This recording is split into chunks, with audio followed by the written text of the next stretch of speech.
One day in January of 2018, a police officer was making his way through a quiet patch of woods near the small town of Gray in France. And as he walked, his eyes were fixed on the ground because he was following a literal trail of blood. This trail eventually led the officer to the body of a person who had very clearly been shot in the head.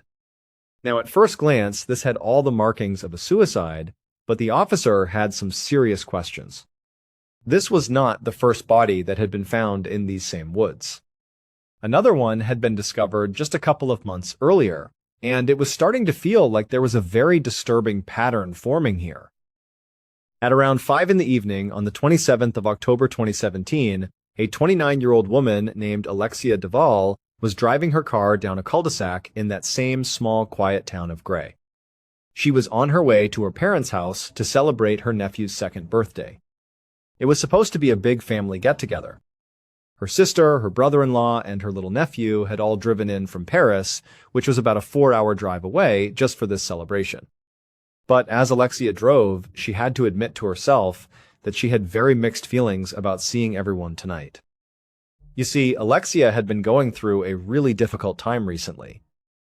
She and her husband of 13 years, Jonathan, had been trying to get pregnant for a while.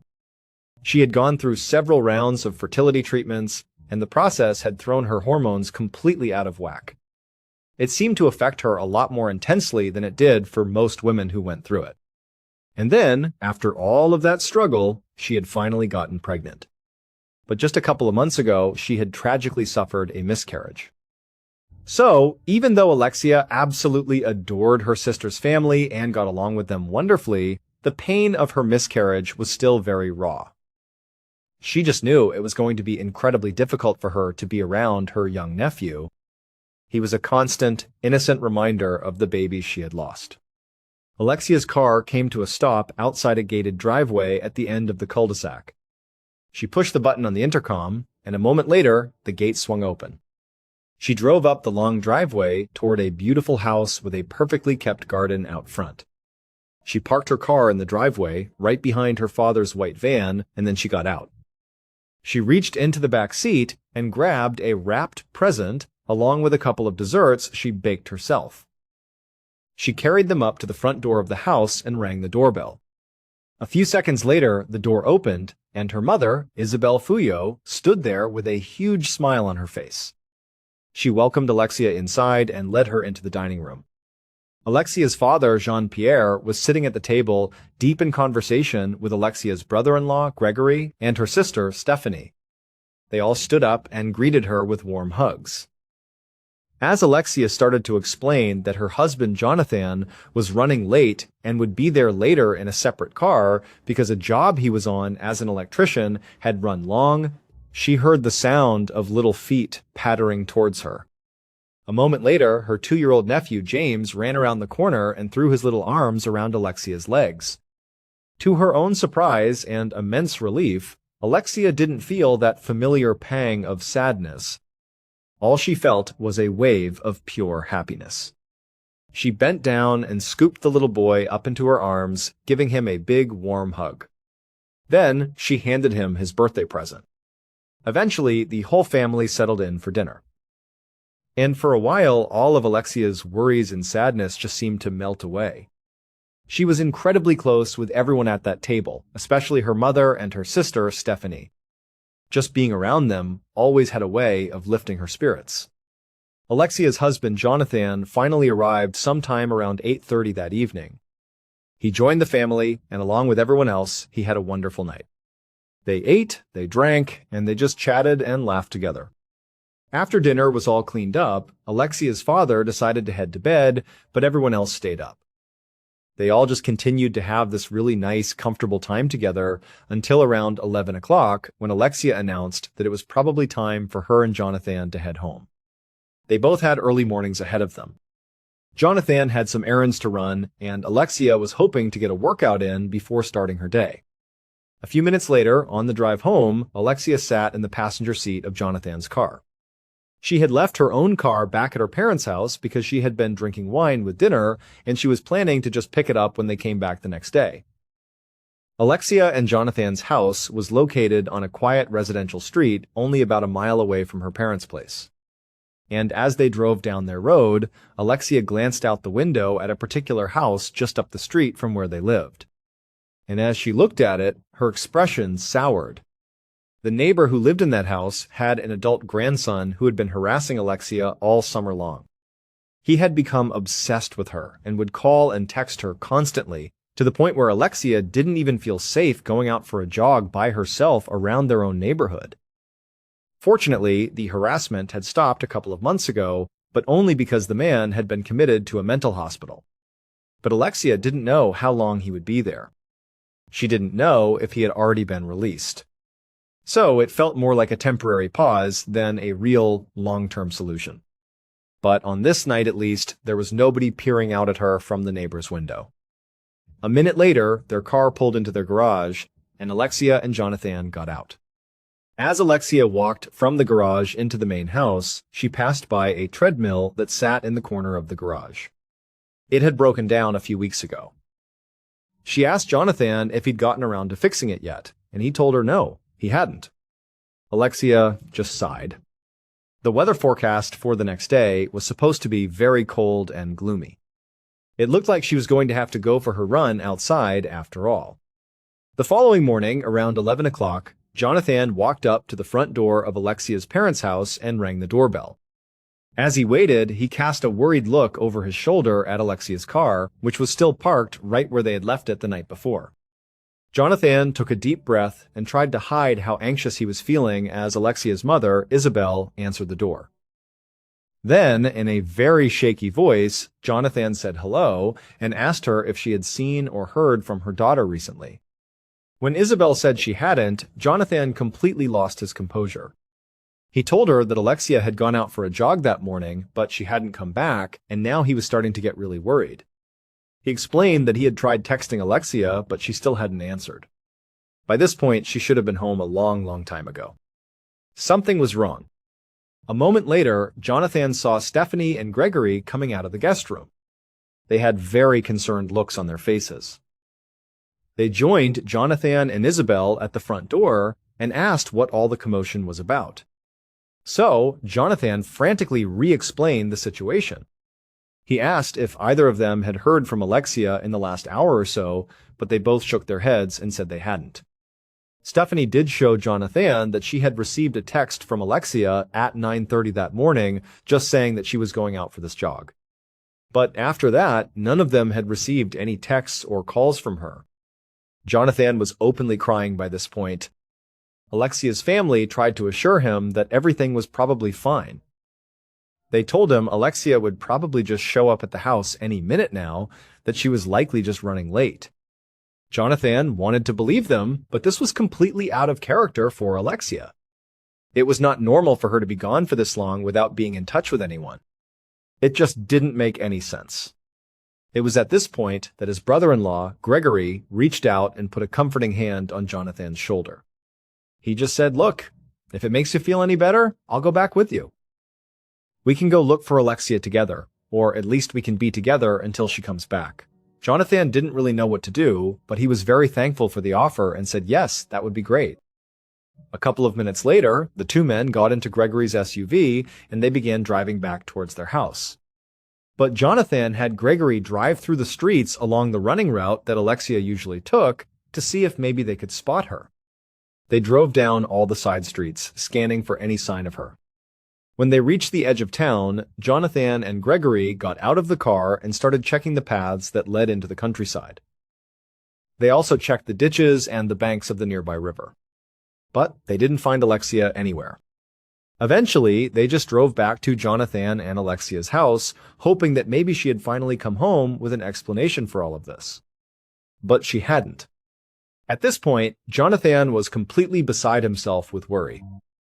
Gregory, doing his best to stay calm for both of them, suggested that they go to the hospital and see if Alexia had turned up there. A few minutes later, when they stopped in the parking lot of the local hospital, Jonathan jumped out of the car and ran towards the main entrance. Two nurses were standing outside taking a cigarette break. Jonathan rushed up to them and told them that he was looking for his wife, that she had gone on a run 3 hours ago and no one knew where she was now, and maybe, just maybe, she was here. The nurses could clearly see this was an emergency. They put out their cigarettes and went back inside to check the hospital's register. But a minute later, they came back out and told the men that no, and Alexia Duvall had not been admitted that morning. She wasn't there. Before Jonathan or Gregory could protest or ask more questions, the nurses just looked at them and said, "Look, you need to go to the police." Later that afternoon, a police officer named Adeline Pegney sat across from Jonathan in a small room at the Gray police station. He explained to her what had happened, that his wife was missing. Jonathan also gave a description of what Alexia had been wearing when she went out running: bright pink shoes, black leggings, and a red jacket. It would have been pretty easy to spot. And then, after describing her and sort of realizing the full weight of why he was there, he just put his head in his hands and continued to weep, just as he had been doing for much of the morning. Now, Officer Pegney could obviously tell that Jonathan was very upset, but she had to ask the question that was already forming in her mind. So, as delicately as possible, she asked Jonathan if his wife had any suicidal tendencies, or any reason at all she might have run off without telling anybody. Jonathan looked up really quickly and just shook his head, no. He said that overall his wife was a very happy person and was definitely not suicidal. However, as he sat there thinking about it, he added that she had been taking hormones for her fertility treatments, and realistically, those hormones appeared to have affected her really badly.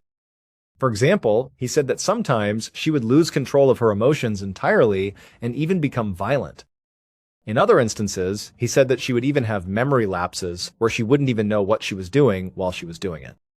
It was like she had become this completely different person. Officer Pegney nodded and just listened to Jonathan, writing down everything he was saying. When he was done, she followed up and asked, "Can you think of anybody who might have had a problem with Alexia?" For a moment, Jonathan just sat there in silence, kind of mulling over the question. And then suddenly, his eyes went wide, like he had just realized something.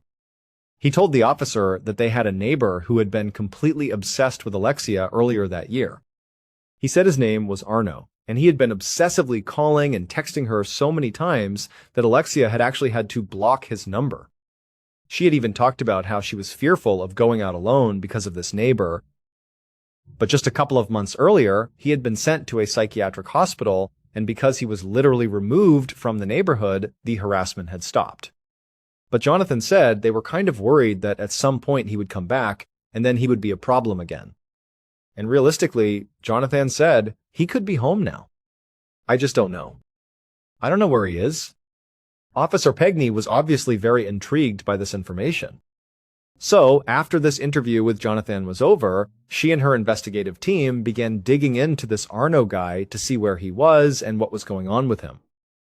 And pretty quickly they discovered that while Arno had gone to that psychiatric hospital, that was true. He was not there anymore. He had been released. And so that night, another officer with the Gray Police knocked on the door of Arno's mother's house, where Arno was staying, which was about an hour away from Alexia and Jonathan's house. After the officer knocked, a middle-aged woman answered the door. When the officer asked if she was Arno's mother, she said she was. The officer looked past her, and he could see a disheveled-looking young man sitting right inside. He asked the mother if that was Arno, and again the woman said yes. At this point, the officer asked the mother if he could come inside because he said he needed to speak privately with her son. The mother and Arno in the background both seemed very confused by this, but after a minute they both agreed and the officer came inside. The officer went into the house and sat down in the living room with Arno, while Arno's mother went to the kitchen to give them some privacy. Once the mother was gone, the officer looked at Arno and just said he had some questions about Alexia Duvall. Arno immediately looked down at this question like he was embarrassed and couldn't even look at the officer. But then he looked back up again and told the officer that he had bipolar disorder. He explained that sometimes when he was in a manic state, he acted inappropriately towards women, and that included Alexia. The officer followed up about all those messages that Arno had apparently sent to Alexia that summer. What was going on with that? Arno admitted that he had done that, but he insisted it really was no big deal. He said that he and Alexia knew each other because they had been neighbors at one point and they had also hung out in a group setting once. So him being in touch with her was not totally weird, he claimed. They had a real connection. But Arno clarified that when Alexia told him to stop contacting her, he did. And that was the end of it. But this caught the officer's attention because according to Alexia's husband, Jonathan, the only reason that all the calls and texts had stopped was because Alexia literally had to block Arno's phone number. So, the officer just cut to the chase here and told Arno that Alexia was missing. And then, before Arno could say anything, the officer asked him where he had been that morning at 9 o'clock. And Arno said, I was right here. I was at home with my mom. For a moment, the officer just stared at Arno, trying to read his body language to see if maybe he was being deceptive. So, eventually, the officer just stood up and went into the kitchen where the mother was. And he asked the mother, "Where was your son this morning?" And she told the officer, with a sort of bewildered look on her face, that he was here with her all morning. So, at this point, it was clear to the officer that if the mother was telling the truth, it would officially rule out Arno as a suspect because he had a solid alibi. But the officer also knew that, generally speaking, mothers do not make the best alibis. Mothers are known to lie, cheat, and do just about anything to protect their kids. The following afternoon, on Sunday, October 29th, Chief Officer Frank Pettis glanced out his office window as yet another news van sped past outside, down the usually quiet streets of Gray. By now, Alexia's disappearance had blown up into this huge national news story, and this was making it really difficult for Pettis, who was in charge of the investigation. It was still very early in the investigation, but already he and his investigators were being hounded by reporters and camera crews at every single step. Pettis closed his eyes and tried to focus on what his next step should be. The search effort was well underway. They had called in reinforcements from nearby towns and even organized search teams with volunteers from the public. At that very moment, law enforcement was also using drones and dogs to scour the town and all the surrounding woods. Pettis' investigation team had also searched Jonathan and Alexia's home by now, secretly hoping they might find something to pin the disappearance on Jonathan, but there was no blood, no sign of a struggle, and no clues that gave them any direction there. And also, all of Alexia's other family members, her parents, her sister Stephanie, and her brother-in-law Gregory, they could all vouch for each other's whereabouts on the morning of Alexia's disappearance. They all claimed they had been at the house together. And so, without any real leads, Pettis had gotten so desperate for any information that he had literally told his team to set up checkpoints out in the streets and just stop random people and ask them if they had seen or heard anything that could help them find Alexia. And now, as Pettis sat in his office wondering what he was going to do today, he heard a knock at his door. A moment later, one of his investigators entered with fairly surprising news. The checkpoints had actually turned up something. Pettis listened intently as the investigator explained that a number of people he had spoken to had mentioned a van. Now, no one had actually seen the van themselves, but they all appeared to have heard the same rumor. Apparently, there was a man driving around the area in this white van, and he was known to harass girls and women right out on the street. Now, at first glance, Pettis was worried that perhaps this was just an unfounded rumor. But then he remembered there were actually two men in Alexia's family who literally drove white vans. Her father, Jean-Pierre, he owned one. And her husband, Jonathan, he drove one for work. On the afternoon of Monday, October 30th, a little more than 2 days after Alexia went missing, Pettis brought his car to a stop next to a news van that was parked in the middle of the woods, about 4 miles outside of town. Minutes ago, he had received a call from an officer in the field telling him that Alexia's body had been found. And so, Pettis had driven out to the scene as fast as he could. But now that he was here at the crime scene, he could tell that he was late to the game because a news crew was already there, setting up their cameras near a row of police barriers. Pettis was disappointed to see this, because he had hoped that if and when her body was discovered dead, he would have had at least one suspect, or hopefully multiple suspects, identified and under surveillance before the word got out to the general public that Alexia was found dead. But now, he obviously would not get that chance. Pettis climbed out of his car and flashed his badge to an officer who led him around the barriers and into the crime scene. He went over to one of the forensics experts who was taking photos and placing yellow numbered markers on the ground, and Pettis introduced himself as the lead investigator. The expert then led him over to Alexia's body, which was lying on the ground between two tree trunks covered by a white bedsheet. Her pink running shoes were poking out from under the sheet, and Pettis noticed that her feet and the sheet were both partially burned, as if someone had tried to set them on fire at some point. Once the scene had been fully photographed, Pettis bent down and lifted the sheet to get a better look at Alexia's body. She was lying on her back, and there were bruises all over her face. There were also marks on her neck that looked like they were from strangulation. And right away, Pettis noticed a couple of things that were very unusual. First, Alexia's hands were placed neatly in the pockets of her coat, as though her body had been placed there on the ground with a lot of care. Second, despite the beating that Alexia's face had apparently taken, her glasses were placed perfectly on her face, and so to Pettis, it seemed like whoever killed Alexia had felt some sort of remorse afterwards. It was as though the killer had committed this incredibly violent murder, but then had tried to kind of put everything back in order afterward. And this made Pettis think that Alexia's killer was very likely someone who knew Alexia, and not a stranger who simply accosted her during a jog. Just then, he heard his name called, and he stood up to take a look. Nearby, there was a forensics tech that was waving him over. So, Pettis walked over, and the tech showed him what he'd found. It was a gray plastic cap that looked like it belonged on some kind of spray can.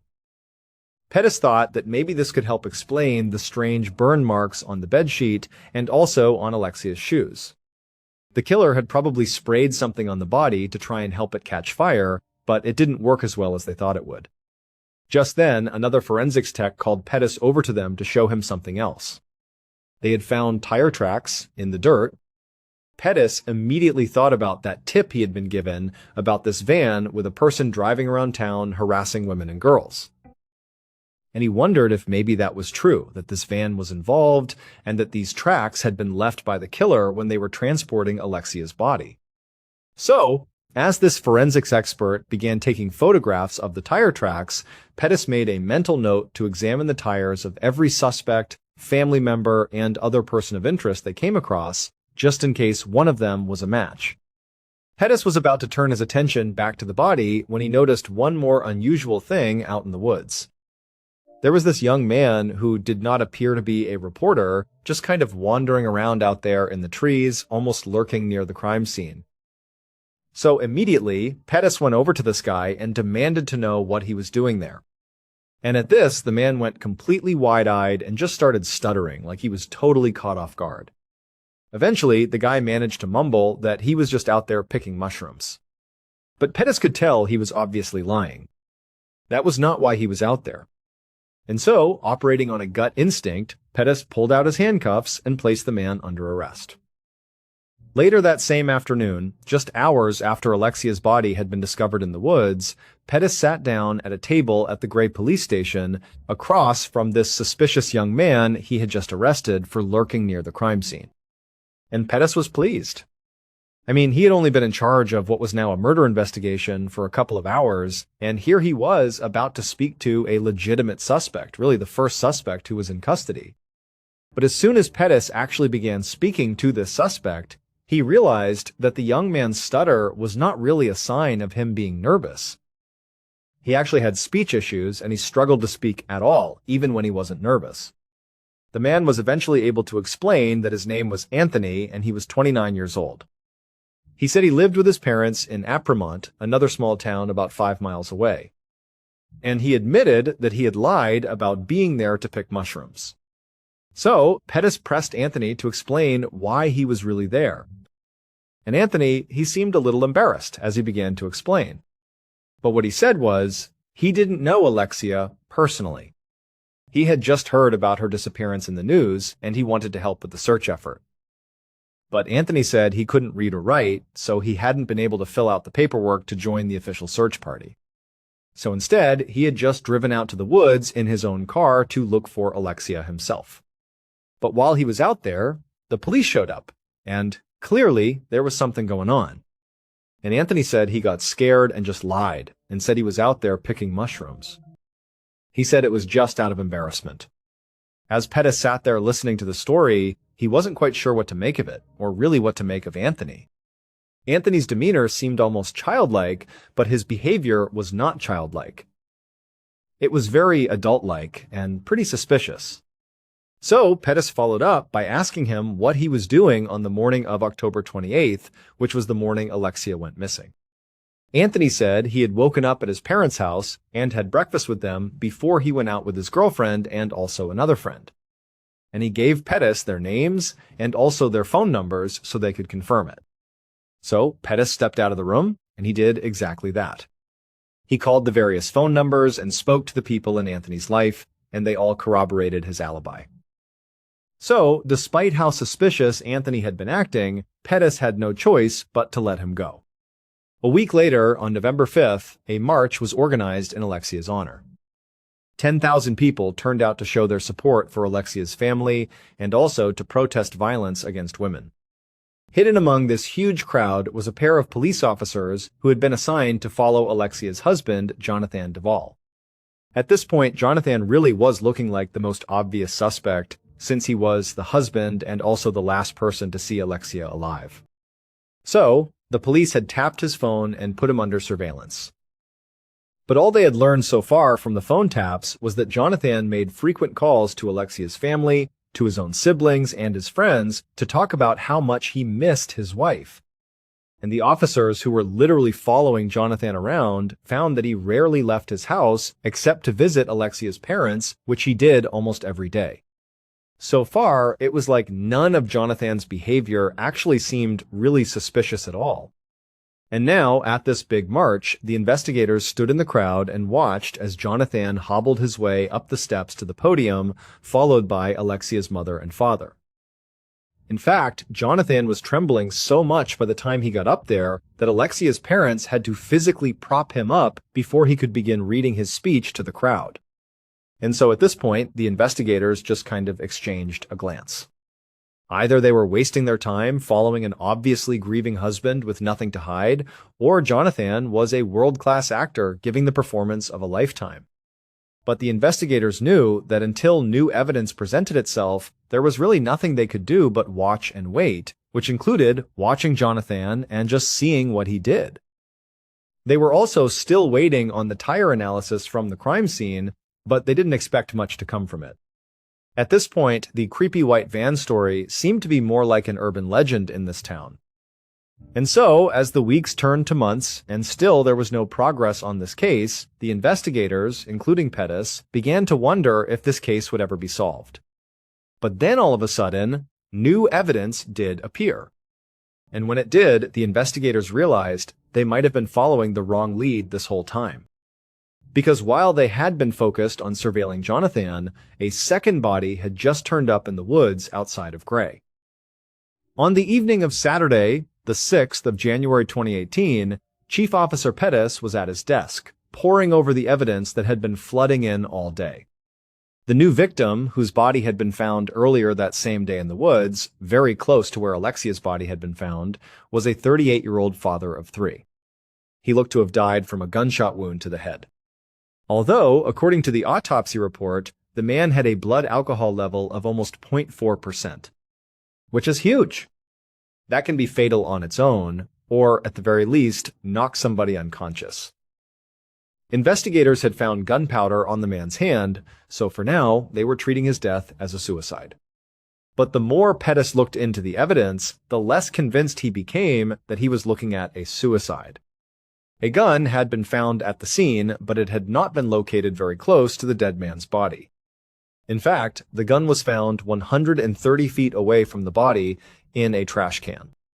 The only explanation would be that he shot himself, then put the gun in the trash can, and then somehow wandered 130 feet away before collapsing and dying.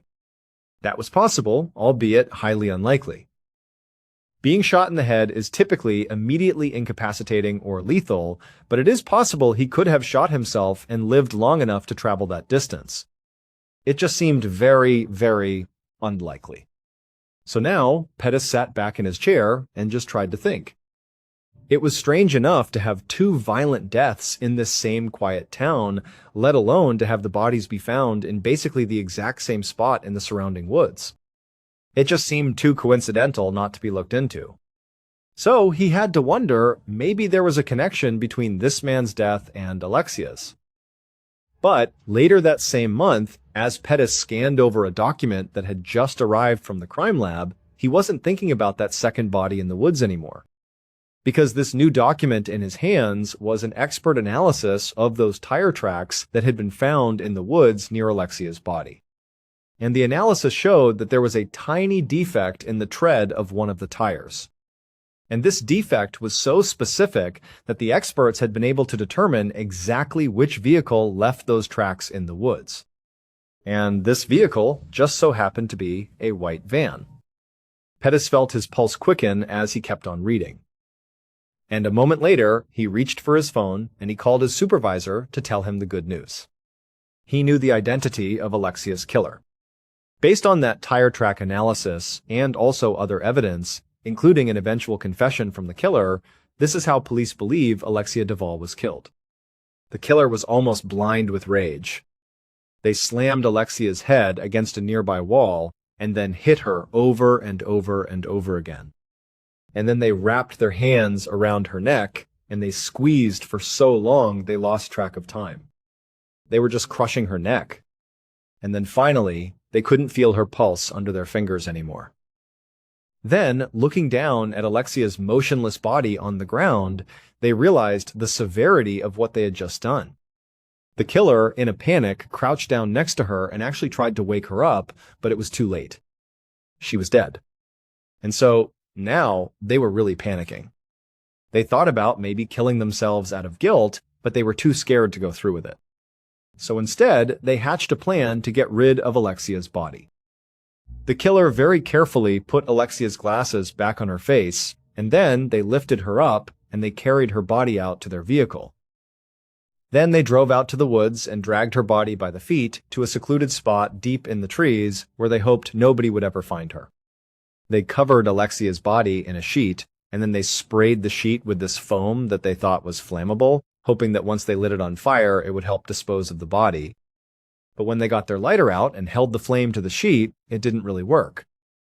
And so finally, when it was clear they were not going to be able to burn the body here, the killer just left her there and then drove away in their white van, getting home in time to dispose of all the evidence, take a shower, and start the next phase of the cover-up, which was to knock on Alexia's mother's door in a fake panic, asking if anybody had seen her daughter. Because Alexia's killer was her own husband, Jonathan. It turns out Alexia never even went for a run on the morning of October 28th. She was murdered the night before, after she and Jonathan had gotten back from her parents' house. They had gotten into a big fight, which obviously resulted in her death. From the outside, Jonathan and Alexia appeared to be a very happy couple, but in reality, they had been arguing more and more often, primarily because they were not able to have a baby. It was causing a lot of friction in their marriage. And so on the night of October 27th, in the middle of this horrible fight they were having, Jonathan grabbed his keys and tried to leave, but Alexia told him to stop running away from their problems and tried to literally take the keys from him. And according to Jonathan, that's when he just snapped and he killed her. And then he used his work van to dispose of the body. As for that second body that was found in the woods months later, that was determined to be a suicide and completely unrelated to Alexia's death. Jonathan was arrested on the 28th of January 2018. And 2 days after his arrest, he confessed to the murder. At the end of his trial in 2020, he was convicted and sentenced to 25 years in prison. Thank you so much for watching. Let me know what you thought of today's episode in the comments. And remember, we have a whole playlist of true crime episodes ready for you to binge right now. Until next time, see ya. On the afternoon of Wednesday, the 12th of April 2006, a dentist named Dr. John Yelnick was finishing up with his last patient of the day. He was working at his practice in the small rural community of Blairsville, Pennsylvania. He gave the patient a new toothbrush, a friendly smile, and told her to come back in 6 months for her next checkup. After she left, he walked into his back office and started to pack up his things for the day. Once he had everything, he walked back out through the empty reception area. He saw his receptionist getting ready to leave and told her to have a great night. She smiled and waved back as he walked out the door. But as soon as that door closed behind him, the smile completely vanished from John's face. The truth was, he was pretending. Pretending to be happy all day at work was becoming more and more exhausting. In reality, his life was filled with problems, and he was struggling under the weight of it all.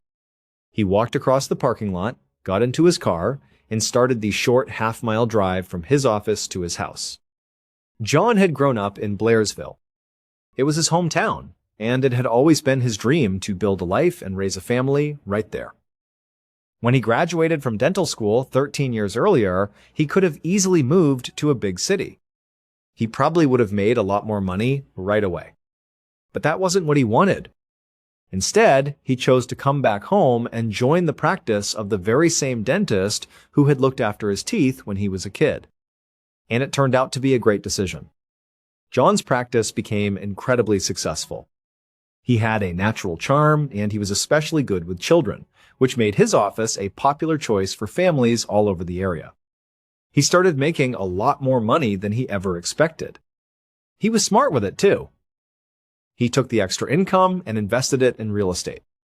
By the time he was in his 30s, John Yelnick was a millionaire. But for John, true success wasn't about the money. He felt like his life was truly complete when he met a woman named Michelle. Michelle was a single mother with 2 kids of her own. For John, this was perfect. It meant he was getting a ready-made family, something he'd always wanted. Some of his friends were a little worried. They quietly suggested that maybe Michelle was just interested in him for his money. But John never believed that. And any doubt he might have had disappeared when his own mother got sick with cancer. Michelle stepped up without a second thought and became his mother's full-time caregiver. To John, that was all the proof he needed.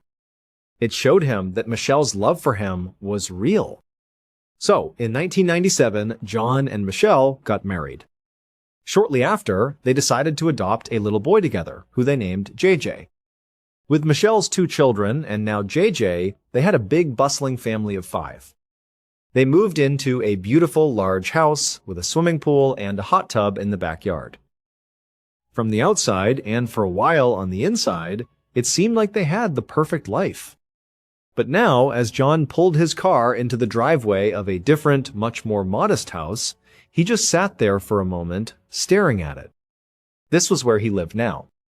And he couldn't help but wonder how everything had fallen apart so completely, so quickly. The big house with the pool was a distant memory. These days, John was struggling with money.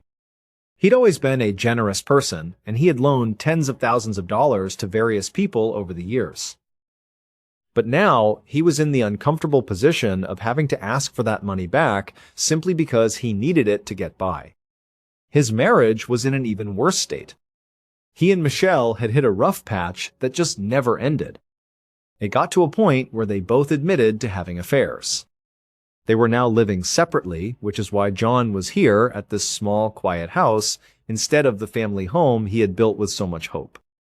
But the financial stress and the pain of his failing marriage were not the worst things in John's life. There was a third, much darker stressor that was consuming him. For the past couple of weeks, John had become absolutely convinced that someone was trying to kill him. It all started about 2 weeks earlier when he found his car had been vandalized. Someone had covered it in spray paint. The police came and took a report, but they couldn't find any suspects. Logically, having your car spray painted doesn't automatically mean someone wants to murder you. But John couldn't shake the feeling that this was different. It felt deeply personal, like a direct message. He felt like he was being targeted. Over the next few days, that feeling grew from a small worry into a full-blown conviction. He was so sure that his life was in danger that he took a drastic step. He went to his attorney's office and gave her $10,000 in cash. He told her that if he ended up dead, she should use that money to investigate his murder. John finally got out of his car, walked up the porch steps, and went inside his lonely house. He closed the door and locked it behind him, a habit he'd developed recently. The silence inside was overwhelming. It only amplified how depressing the small house felt. He wished his son JJ was there. When JJ was around, the whole house felt alive and full of energy. But with the separation, John didn't get to see his son very much anymore. Sometimes, long stretches of time would pass between their visits, and John missed him terribly. He took off his shoes and walked into the living room. There, on the coffee table, was a stack of legal documents he'd been trying to ignore. They were divorce papers. Michelle had actually filed for divorce 3 years earlier, back in 2003, but the process had dragged on and on. They hadn't been able to reach an agreement. To be clear, they weren't fighting to save the marriage. That was long over. In fact, Michelle was already living with a new boyfriend, a Pennsylvania state trooper named Kevin Foley. The one thing they were fighting over, the reason the divorce had stalled for 3 years, was their adopted son, JJ. Michelle wanted full custody, and John was fighting with everything he had to not let that happen. He couldn't bear the thought of losing his son. But John knew that in less than 24 hours, this long, painful battle would finally be over. Their lawyers had at last worked out a shared custody agreement. Michelle had already signed her part of the paperwork. The next day, it would be John's turn to sign. He sat down on the couch and flicked on the TV, but he couldn't focus on it. He felt restless, on edge. He picked up the phone and called his aunt, who he was very close to. They talked for a while about the divorce and the custody agreement. He told her how relieved he was that it was almost over. When they finally said their goodbyes, John hung up the phone. He laid down on the couch, not even bothering to go to his bedroom, and soon he drifted off to sleep. The next afternoon, around 3:30 p.m., a 9-year-old boy named Zach Hughes walked out of his house and across the lawn towards John's house next door. Zach was hoping to see if John's son, JJ, was home and wanted to play. He knew JJ split his time between his mom's and dad's houses, so it was always a bit of a guess whether he'd be there. But as Zach got to the front steps of John's house, he stopped dead in his tracks. He saw that a small glass panel to the left of the front door was completely shattered. There were shards of glass all over the porch. And underneath the broken panel, he could see streaks of a dark red liquid that had dried on the house and the porch floor. Zach's heart started pounding.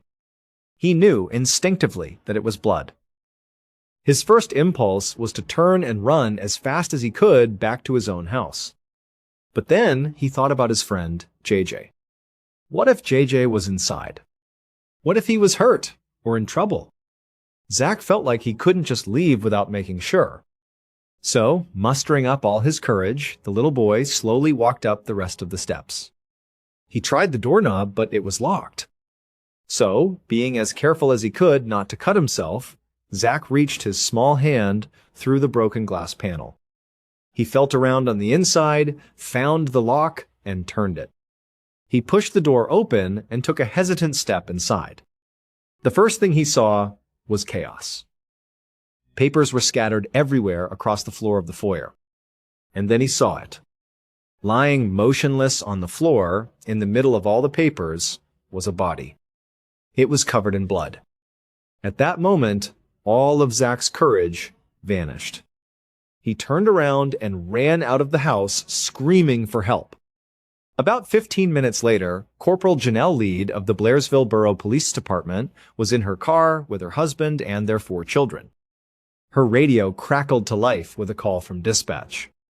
A 911 call had come in from a normally quiet residential street. The details were a bit vague. Dispatch told her it was a possible cardiac arrest and that her presence was needed at the scene. That was all the information they had. Thinking it was just a routine medical call, maybe an elderly person having a heart attack, Corporal Lyde drove her family straight to the address. But the moment she pulled up and got out of her car, she knew this was no cardiac arrest. A patrol officer was waiting for her on the front porch, and his face was grim. As she walked up to him, he pointed to the shattered glass panel and the dark stains on the porch. She asked him what was going on, saying she'd been told it was a heart attack. The officer just looked at her and said, "You know what? It's probably best if you just go in and look for yourself."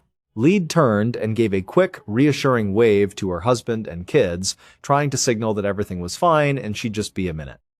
Then she stepped through the front door. The scene that greeted her was shocking. The entire foyer was splashed with blood.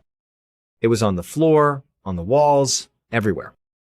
And there, in the middle of it all, surrounded by those scattered papers, was a man's body. It was the most brutally mutilated body she had ever seen in her entire career. Now, Corporal Lyde had never actually worked a homicide case before. But as she stood there, trying and failing to count the number of stab wounds on the victim, she knew one thing for certain. This was not a heart attack.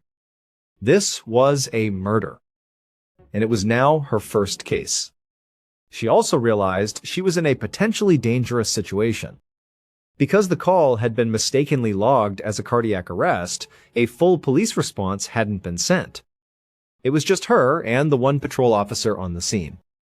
For all she knew, the killer could still be somewhere inside the house. And her entire family was sitting in a car just a few feet away. She immediately ordered the patrol officer to clear the rest of the house to make sure no one else was inside. Then she went back outside and stood in the front yard, positioning herself between the house and her family's car, her hand resting on the butt of her gun. It was a terrifying few minutes, but luckily she soon heard the sound of approaching sirens in the distance. At the same time, the patrol officer came back out of the house. He told her it was empty. The killer was gone. The only other thing he had found was a huge puddle of blood in the basement where it had soaked through the floorboards from the foyer above. At this point, more officers were arriving. Lade told her husband to take the kids and go home. She kissed them goodbye and then switched back into detective mode. She went back inside the house to begin her investigation. It was around this time that another officer told her the victim's name. It was Dr. John Yelnick. As crime scene technicians began the painstaking work of collecting evidence, Corporal Lead started her own slow, methodical walkthrough of the home. She wanted to get a sense of who John was and figure out exactly what happened to him. John's body was near the front door, but it was obvious that the attack had been long and chaotic. There was blood spattered all over the living room, which was where the scattered divorce papers were. John's body was barefoot. However, there were several bloody shoe prints in the house that were clearly not his. They were far too large to belong to Zach, the little boy who found him. Lead figured they must belong to the killer. The crime scene techs were already measuring the prints, trying to determine the shoe size. As she continued her search, she didn't see anything that looked like an obvious murder weapon. She also saw no signs of a robbery. The television was still there, electronics were untouched, and no drawers or cabinets seemed to have been ransacked. This made sense to her. The sheer violence of the attack suggested it was deeply personal. The killer hadn't come here to steal anything. They had come for one reason only, to make sure John Yelnick died a horrible death. She finished her sweep of the house and ended up back in the living room, which she believed was where the attack had started.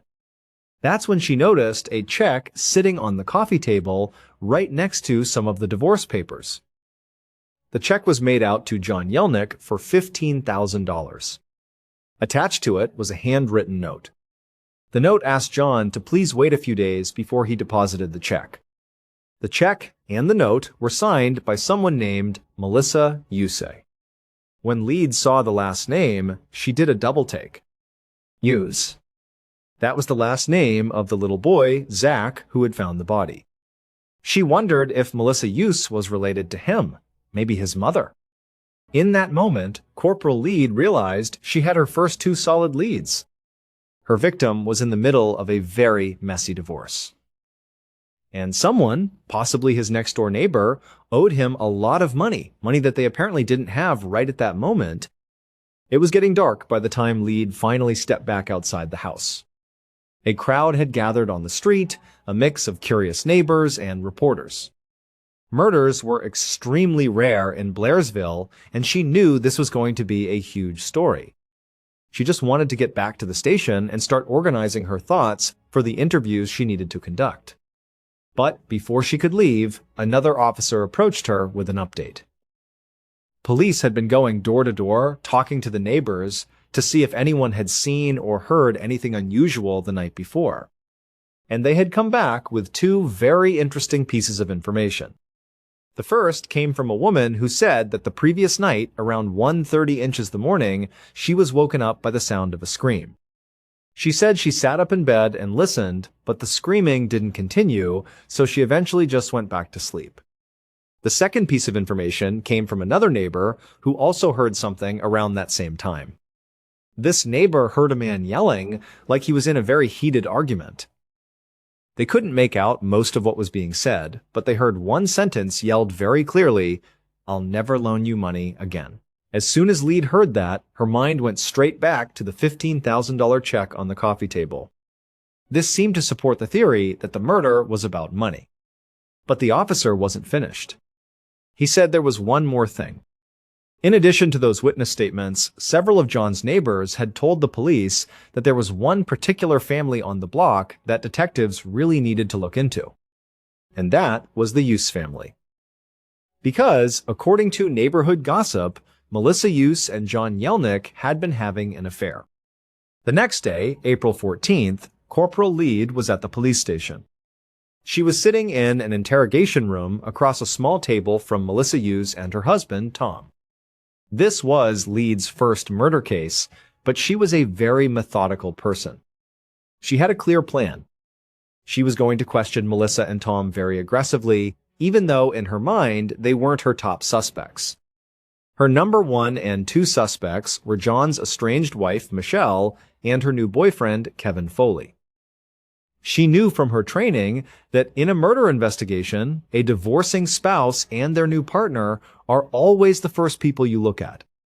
The night before, Lead had sent an officer to Michelle's house to inform her of John's death. But when the officer arrived, Michelle already knew. She told the officer she had heard that John died of a heart attack. The officer then had to deliver the difficult news that it was not a heart attack, it was a murder. According to his report, both Michelle and her boyfriend Kevin seemed genuinely shocked and upset by this. Corporal Lead actually knew Kevin Foley personally. He was a state trooper, and they had even worked together on cases in the past.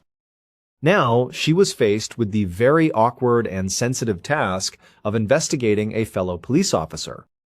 It was a very tricky situation. So, her plan was to gather as much information as she could before she confronted Michelle and Kevin. She wanted to try and rule out the Uses first. She was also waiting for the results of the autopsy, which was scheduled for later that day. Now, sitting in the interrogation room, she looked at Melissa and Tom. She started by asking them about the $15,000 check. Melissa answered in a shaky voice. She explained that she and John had been good friends since they were in 9th grade.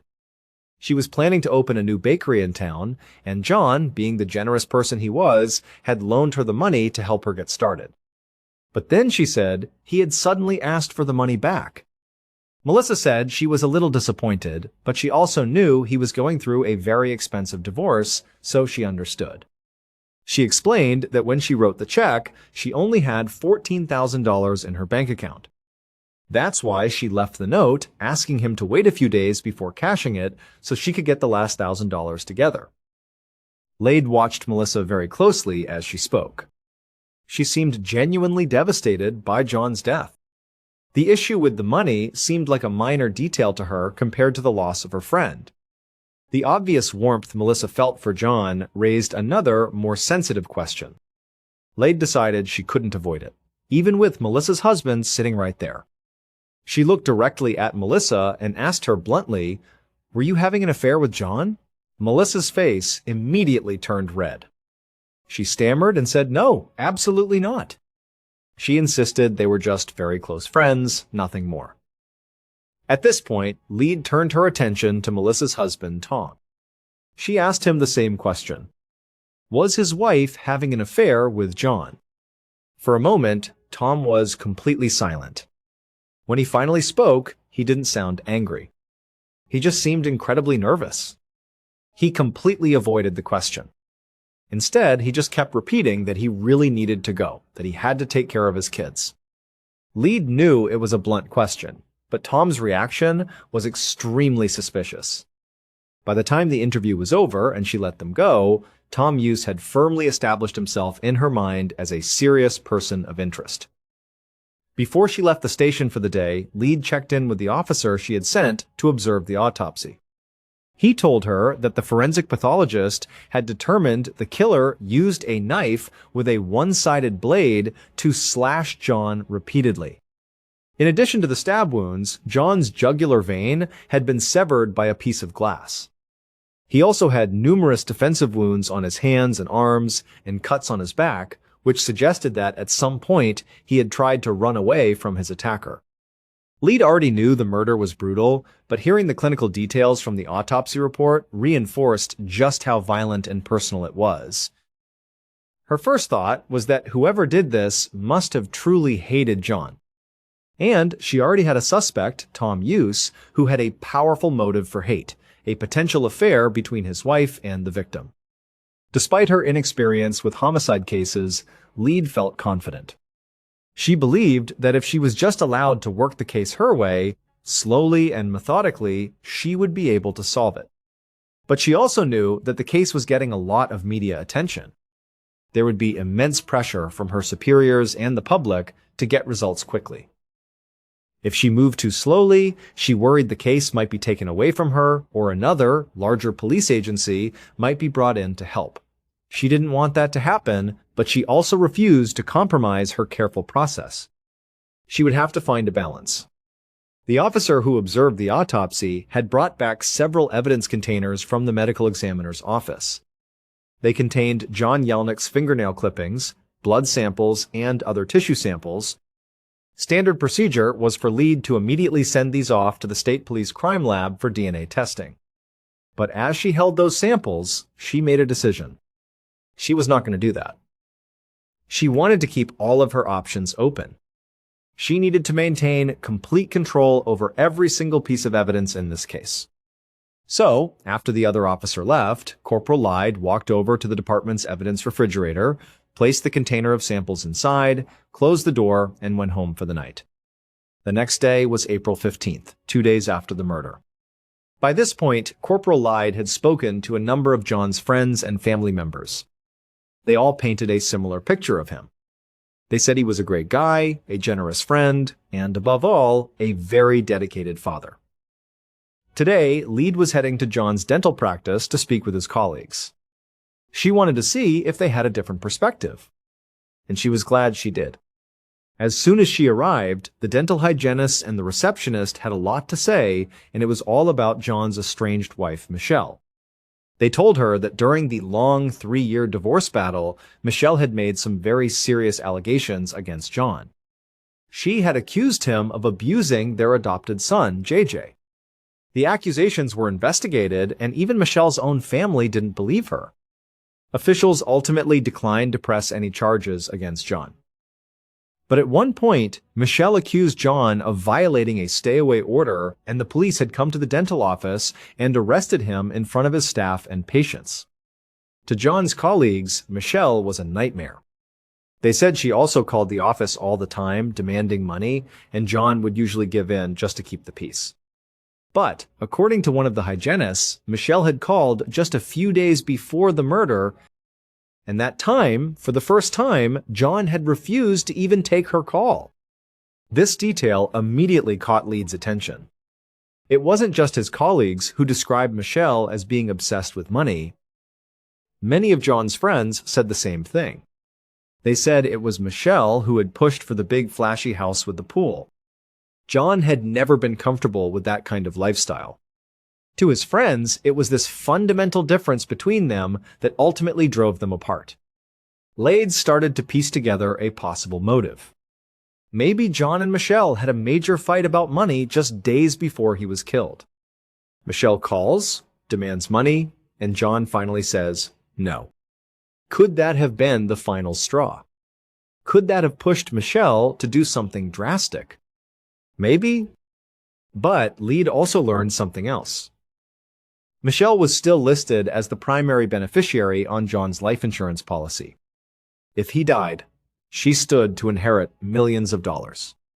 So now there was a powerful two-pronged financial motive for Michelle to want John out of the picture. But there was a problem with this theory. It seemed unlikely that Michelle, on her own, would have been able to physically overpower a grown man like John and inflict such horrific injuries. It seemed more likely that John would have been able to fight her off. But then Lead considered another possibility. Maybe Michelle didn't do it herself. Maybe she hired someone to do it for her. Someone bigger, stronger. And with the potential of millions of dollars in insurance money, she certainly would have been able to afford it. As Lead left the dental office, she started to think about how she would approach her interview with Michelle and her state trooper boyfriend, Kevin Foley. Given the sensitivity of investigating another cop, she knew she couldn't make a move without having all her facts in order. This wasn't just her first murder case, it was the biggest case of her career. The media was calling her non-stop. She was determined not to screw it up. John Yelnick's funeral was held on Wednesday, April 19th, 6 days after his murder. Corporal Lead knew that his friends and family were growing frustrated. To them, it seemed like the investigation was moving at a snail's pace. Lead understood their impatience. The case was under a huge public microscope from day one. And there was the strange fact that John himself had been paranoid that he was going to be murdered. It was either a bizarre coincidence or a chilling premonition. But Lead felt that the family didn't understand what she was doing. She wasn't just being slow, she was being careful. That was her process. Without any official guidance on how to run a homicide investigation, she was developing her own careful, methodical system, and for the next several months, she stuck to it. The crime lab hadn't found any usable fingerprints or foreign DNA at the crime scene. The bloody shoe prints didn't match any of her initial suspects. So, for the time being, her investigation relied almost entirely on interviews. She chased down every single tip and rumor, no matter how small, and systematically ruled them out one by one. And all the while, she kept a close watch on her three main suspects, Tom Yuza, Kevin Foley, and Michelle Yelnick. But she made no move to arrest anyone. The public complaints, and especially the criticism from John's own family, sometimes got to her. But she was convinced she was on the right path. She just needed more time. That was until Melissa Use decided to hire a pair of psychics. It was the summer of 2006, about 3 months after the murder. Lead got a call from Melissa. She was surprised to hear from her, and even more surprised when Melissa asked to meet at John's house. When Lead arrived, Melissa was standing on the sidewalk, but she wasn't alone. With her were two older women who Melissa introduced as a pair of psychic sisters. She explained that she had met them at a psychic tea party and that they had been having visions about the case. Lead was not happy about this.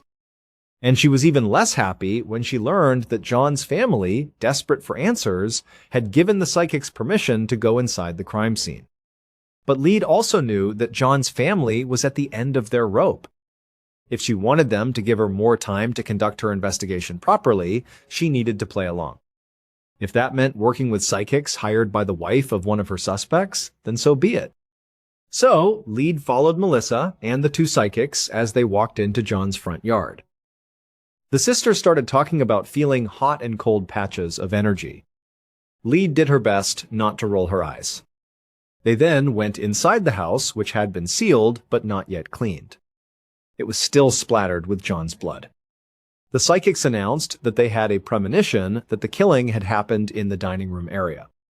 They said they could see a knife and stab wounds and a bloody footprint. They declared that the killer drove a black or red car, and most importantly, they said that the killer was not Melissa's husband, Tom. Melissa seemed very excited by these revelations, but to Lead, it was all ridiculous. The bloodstains all over the house made it pretty obvious where the attack had taken place. The details about the stab wounds and the police investigation had been all over the local news for months. Anyone could have known those things. And the fact that these psychics, who were hired and brought there by Melissa, were now conveniently clearing her husband of any involvement was not convincing at all. As the group finally left the house, the only thing Lead could think was that the psychics had maybe, just maybe, bought her a little more time by taking some of the pressure off. She knew that John's family had completely lost faith in her abilities. But what they didn't know was that she still had an ace up her sleeve. She just had to wait for the perfect moment to play it. Fast forward to February of 2007, 10 months after the murder, Corporal Lead finally got her chance. John's cousins, fed up with the lack of progress, made an official plea to the Pennsylvania Attorney General's office asking them to take over the investigation. Lead's reluctant cooperation with the psychics had bought her some time, but ultimately, John's family and Melissa Yuce had become more and more agitated by her slow pace. They felt the psychics had given them more information than the police had. The Attorney General reviewed the case and agreed. Corporal Lead was being taken off the case. On the surface, this was her worst nightmare. A bigger, more powerful agency was coming in to take over her investigation, just as she had feared. But, on the other hand, the agency taking over was the Attorney General's office, not the state police. And when she realized that, she knew her moment had finally arrived. This was the play she had been waiting almost a year to make. Lead went to the Blairsville police station. She walked to the evidence refrigerator and took out the small sealed container. Inside were the fingernail clippings and tissue samples that had been collected from John Yelnick's body during his autopsy. She had been ordered to send them to the state police crime lab 10 months ago, but she had disobeyed that order. In a total breach of protocol, she had hidden them away and waited. Now, with the Attorney General's office publicly taking over, the case had a much higher profile. It was no longer just a small-town murder. This new status gave Lead the leverage she needed. She could now justify sending the evidence to a much more powerful lab, bypassing the state police entirely. She could send it to the FBI crime lab in Quantico. Normally, the FBI wouldn't get involved in a case like this, but with the Attorney General's involvement, she knew they would accept it. So she carefully repackaged the samples, filled out the new paperwork, and sent the evidence off to the FBI. And then, she waited. The day the results came back, Lead was a nervous wreck. She knew there was a very real chance that her risky gamble was about to backfire, that she was about to look like a fool for sitting on crucial evidence for almost a year. But as she sat at her computer and opened the email from the FBI lab, her eyes widened. She read the report and then read it again. She couldn't believe it. Her strategy of intentionally slow-playing the investigation, of hiding the evidence and waiting for the right moment, had paid off in a way she could have only dreamed of. Finally, after all this time, she was looking at the name of John Yelnick's killer. Based on the evidence collected at the crime scene and the DNA results from the FBI, this is a reconstruction of what authorities believe happened in the early morning hours of the 13th of April, 2006. Around 12:30 a.m., a red car pulled onto John Yelnick's quiet residential street. The driver killed the engine and the headlights, and the car coasted to a stop in front of John's modest brick home. The killer got out and scanned the dark street, making sure no one was watching. The neighborhood was silent. The killer walked around to the back of the house and slipped inside through an unlocked door. Once inside, they moved quietly through the dining room and into the living room. There, they saw John Yelnick, asleep on the couch. The killer was holding a single-edged knife. They walked right up to the couch, raised the knife high, and brought it down hard into John's body. John woke up instantly, screaming in pain and shock.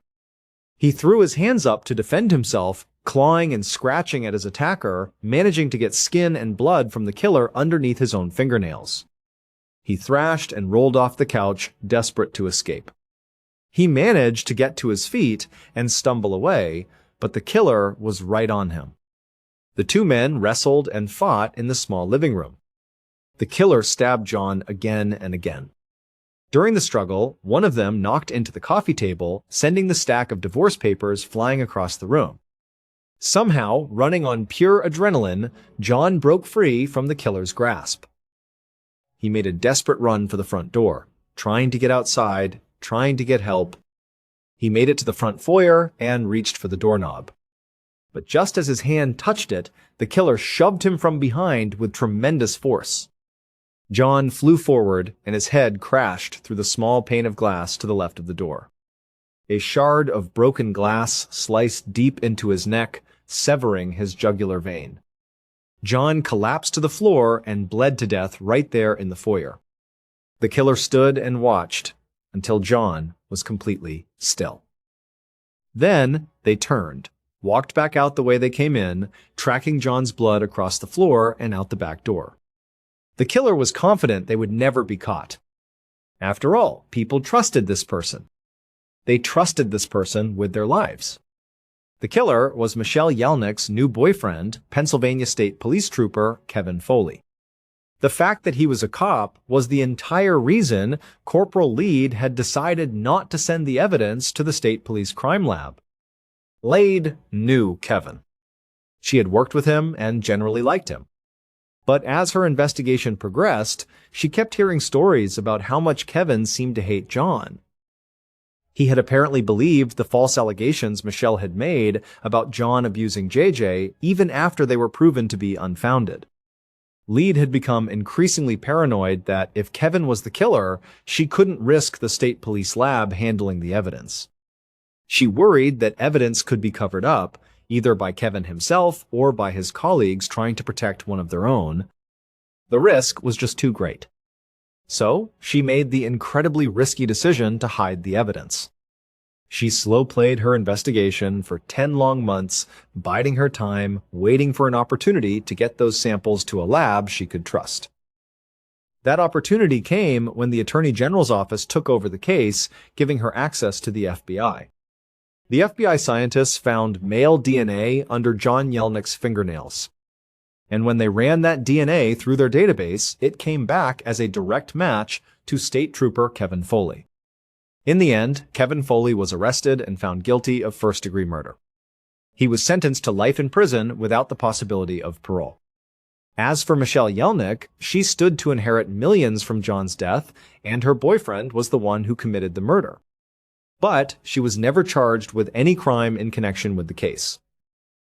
Thank you so much for watching. Let me know what you thought of today's episode in the comments. And remember, we have a whole playlist of true crime episodes ready for you to binge right now. Until next time, see ya. Early on the morning of the 19th of August, 1991, a 32-year-old man named Bobby Curley was standing in his newly renovated kitchen in the city of Wilkes-Barre, Pennsylvania. It was the start of another long workday, just like any other. He walked over to his refrigerator, opened the door, and the cool air washed over him for a moment. He reached inside and grabbed the bag lunch his wife had packed for him, and next to it, his trusty thermos. He was just about to walk out the door, ready to start the day, but he stopped himself. He turned back and saw his wife, Joanne, and gave her a quick kiss on the cheek. He told her he loved her, and then he finally left for the day. Bobby and Joanne had been married for about a year. They lived together with Joanne's 4-year-old daughter from a previous relationship, a little girl named Angela. Their home was a simple duplex in a quiet, working-class neighborhood. Bobby worked as an electrician, and he was good at his job. He made a decent living, enough to support his new family, but they certainly weren't wealthy. Life was good, but it was a life built on hard work and careful budgeting. But Bobby knew that their financial situation might be about to change, and change in a very big way. His wife Joanne was on the verge of winning a huge court settlement. You see, Joanne had been married once before, but her first husband had died in a tragic car accident about 3 years earlier. His car had collided with a tractor-trailer, and after a long investigation, the driver of that truck was found to be at fault. And so, for the past few years, Joanne's lawyers had been in a long, drawn-out battle with the trucking company's lawyers. They were working to finalize a financial settlement to compensate Joanne for the wrongful death of her first husband. It had been an incredibly stressful process for everyone, especially for Joanne. Bobby had noticed that she seemed more on edge, more sullen and stressed out than usual as the legal proceedings dragged on. But now, it seemed like there was a light at the end of the tunnel. The case was finally wrapping up, and Joanne's mood had started to improve. She seemed to be getting back to her old self. And while nothing was set in stone just yet, the word from the lawyers was that they were likely going to receive a settlement of around $1 million. For a hardworking family like the Curleys, $1 million was a life-changing amount of money. It was almost hard to comprehend. The two of them had already started talking about what they might do with it, dreaming about the future. They talked about taking little Angela on some big trips, showing her parts of the world she'd only seen in books. And they also talked about using some of that money to finally fund Bobby's biggest dream.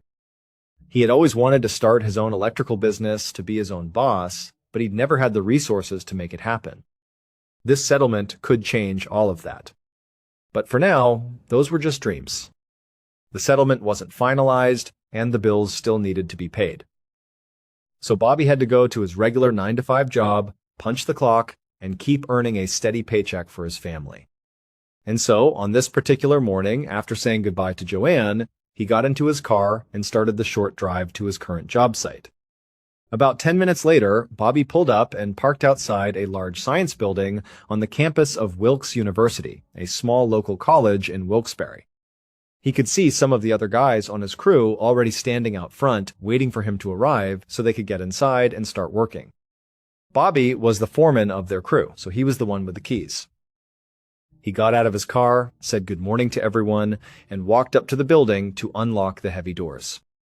Then, as a group, they all headed inside to begin another long day of work.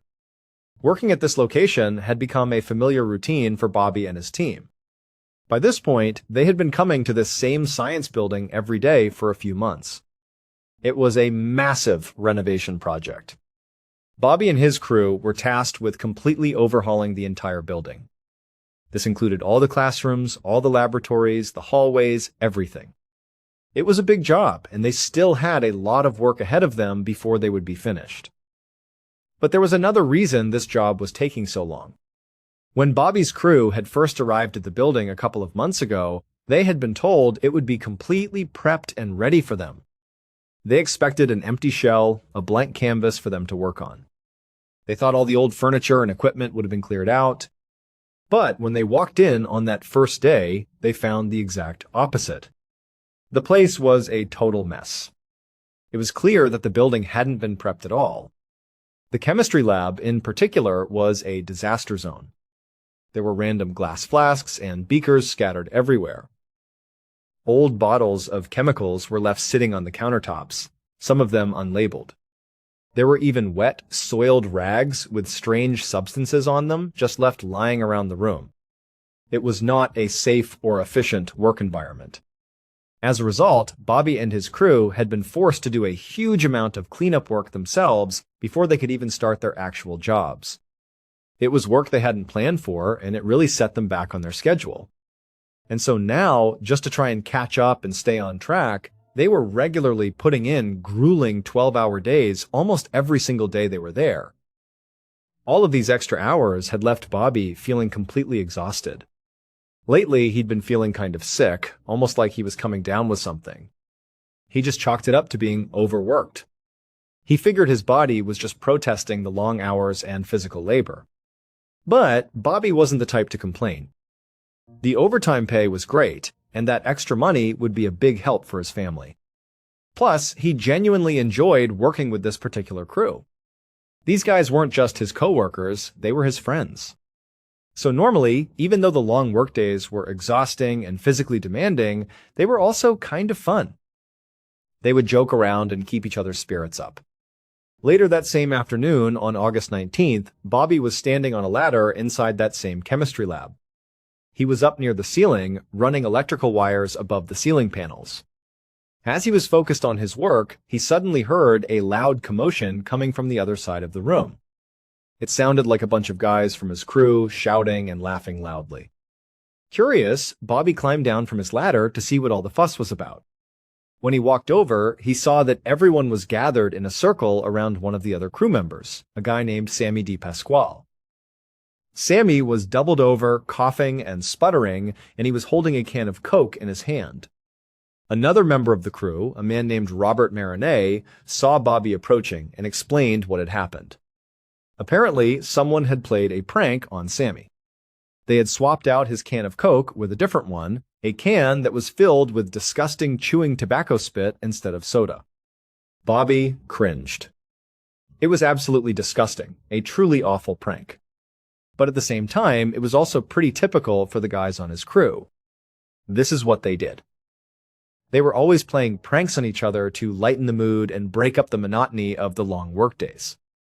And as Bobby looked around, he saw that everyone was laughing, including Sammy, the victim of the prank. So, after a moment, Bobby started laughing too. As gross as it was, he figured it was ultimately good for morale. After a minute or so, Sammy finally recovered from his coughing fit. He dramatically vowed to get payback on whoever had switched his Coke can, and then everyone got back to work. And so Bobby left the group and walked back over to his ladder. He started climbing back up to finish his wiring, but he paused about halfway up. A sudden wave of sickness washed over him. It felt like the flu was coming on fast and hard. This didn't really surprise him. He had been working all these overtime hours, and he had been feeling run down for a while now. So again, he just assumed this feeling was his body's way of telling him he was overworked. As Bobby stood there on the ladder, he told himself to just suck it up. He thought, this'll pass. He waited for a minute or two, and sure enough, the worst of the nausea did seem to fade away. Bobby was a hard-working guy, not a complainer. So he pushed the feeling of sickness out of his mind, climbed the rest of the way up the ladder, and got back to his wiring. But 4 days later, on the morning of Friday, August 23rd, Bobby felt worse than ever before. As he made his way across the college parking lot towards the science building, he felt like his feet were made of lead. Every step was an effort, and he was constantly short of breath. As the workday went on, while he was continuing to run wires in that chem lab, Bobby got really sweaty and hot. His body felt like it was burning up from the inside. His coworkers noticed. They could see he wasn't himself. They kept coming up to him, asking if he was okay, if he needed to go home early. But even though Bobby felt awful and knew he probably should go home, he was stubborn. He would just tell them, "Nope, I'm just fine." And somehow he managed to push through the rest of the workday. At the end of the day, when it was finally time to go home, Bobby felt an overwhelming sense of relief. He couldn't wait to just get home, crawl into his bed, and sleep. But by the next morning, Saturday morning, things had gotten much worse. That heavy feeling in Bobby's feet had transformed into an intense, burning pain that was now shooting all the way up his legs. And then, his hands went completely numb. He couldn't feel his own fingers. At this point, even Bobby had to admit to himself that this was not just a symptom of being overworked. Something was seriously wrong with him. So he went to see his doctor. But the doctor, after a brief examination, told him that despite his symptoms, it didn't seem to be anything too serious. He told Bobby that what he really needed was just to go home and get more rest. So that's exactly what Bobby did. For the rest of that Saturday and all through the next day, Sunday, Bobby didn't do anything except lie in bed, hoping the rest would help. But by Sunday evening, Bobby still felt absolutely horrible. The rest wasn't working. So he picked up the phone and did something that he almost never did. He called one of his coworkers and told him that he wouldn't be able to come to work the next day.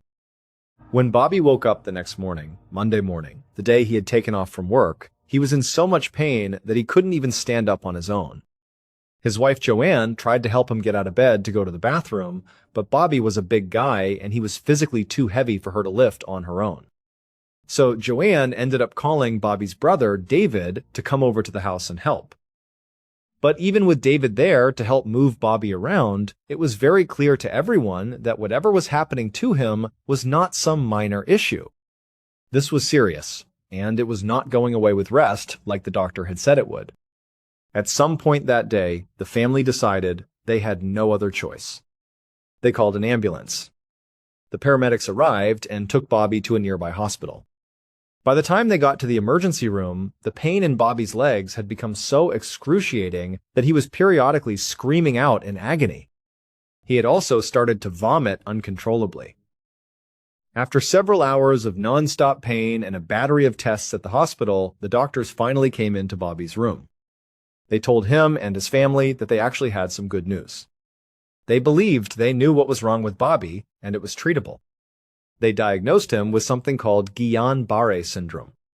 It's a rare condition where the body's own immune system mistakenly attacks the nerves, causing symptoms like tingling and pain in the feet and hands. The hospital staff assured Bobby that all he needed was a very specific medication, and then he would start to feel a whole lot better. Bobby was incredibly relieved.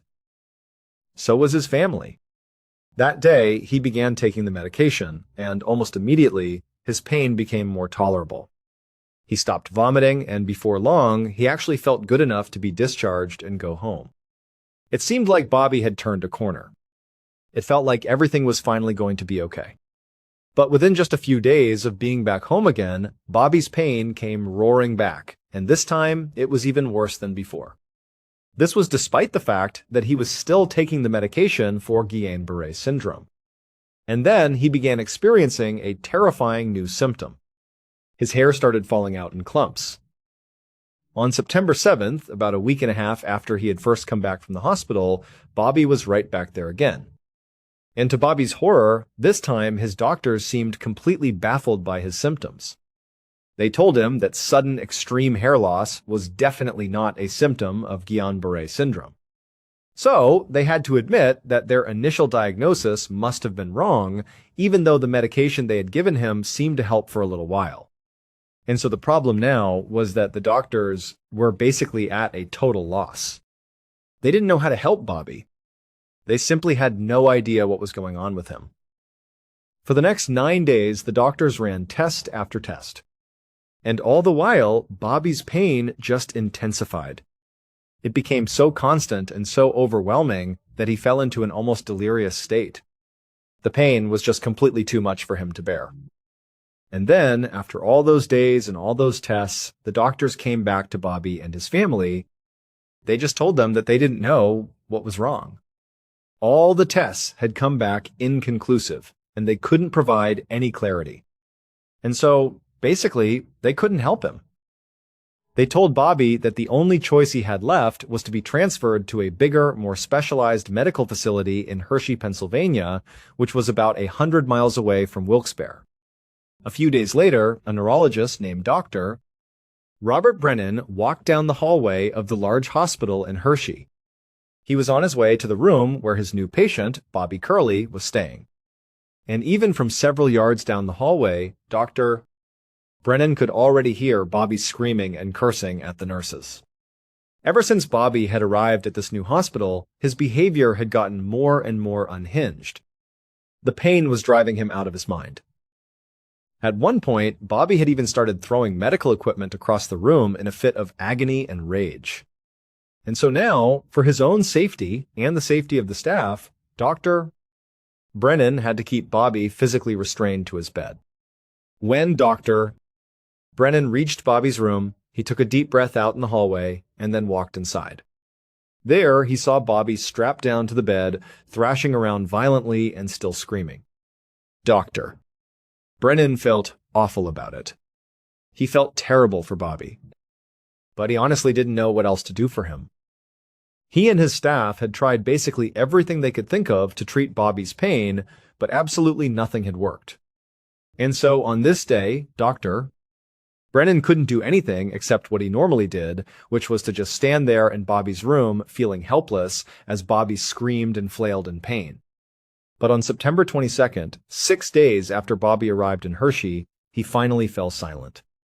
Because on that day, he slipped into a coma. 3 days later, Dr.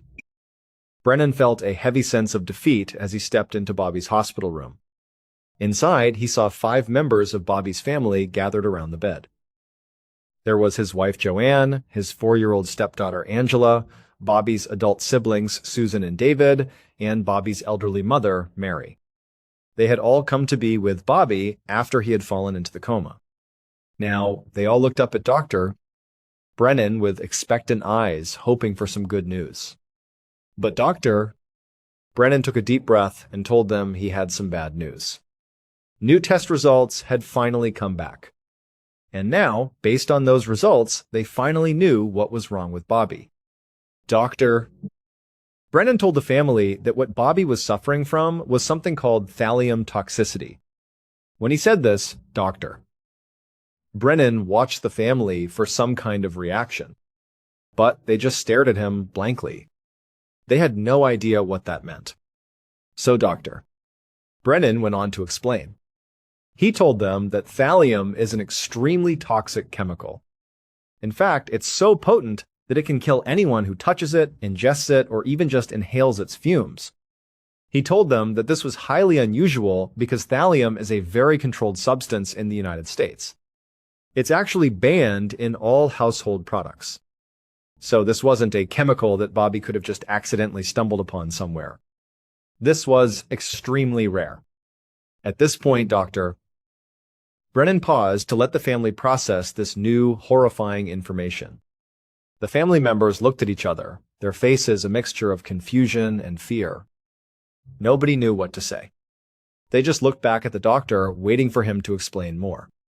When the doctor remained silent, Bobby's sister, Susan, finally asked in a quavering voice, "What can we do?"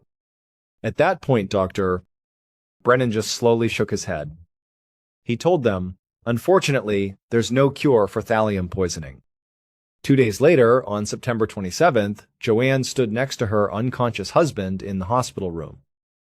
She looked at the medical staff who were gathered all around him, and she nodded. It was ultimately Joanne's decision whether or not to keep Bobby on life support. But, with no hope of a cure and seeing the state he was in, Joanne had made the incredibly difficult decision that the kindest thing to do was to take him off life support. And so, after she gave the signal to the medical staff, Joanne, her daughter, and the rest of Bobby's family stepped back from the bed. They watched as the staff walked over and removed Bobby's ventilator. And then, Joanne had to watch as her husband of just over a year took his final, ragged breath. On the evening of the 21st of October 1991, about a month after Bobby had died from thallium poisoning, a police detective named Harold Cawley sat at a large table with 7 other men inside a steakhouse in Wilkes-Barre, Pennsylvania. The other men were a mix of coroners and investigators from all across the state. Some were from the Hershey area where Bobby had passed away. The rest, like Detective Cawley, worked for the police in Wilkes-Barre where Bobby had lived and gotten sick. The men were there to discuss the investigation into Bobby's death, and they had already been at it for the past 3 hours. There was just so much to talk about. They had already gone over Bobby's initial autopsy results, which were staggering. They showed that he had 900 times the lethal limit of thallium in his system when he died. Based on that number, they were working under the assumption that Bobby must have been poisoned by a single massive dose of thallium. Whether it was accidental or on purpose, they didn't know yet. And so they discussed theories for how this could have possibly happened to him. Remember, thallium isn't a chemical you can just buy at the store.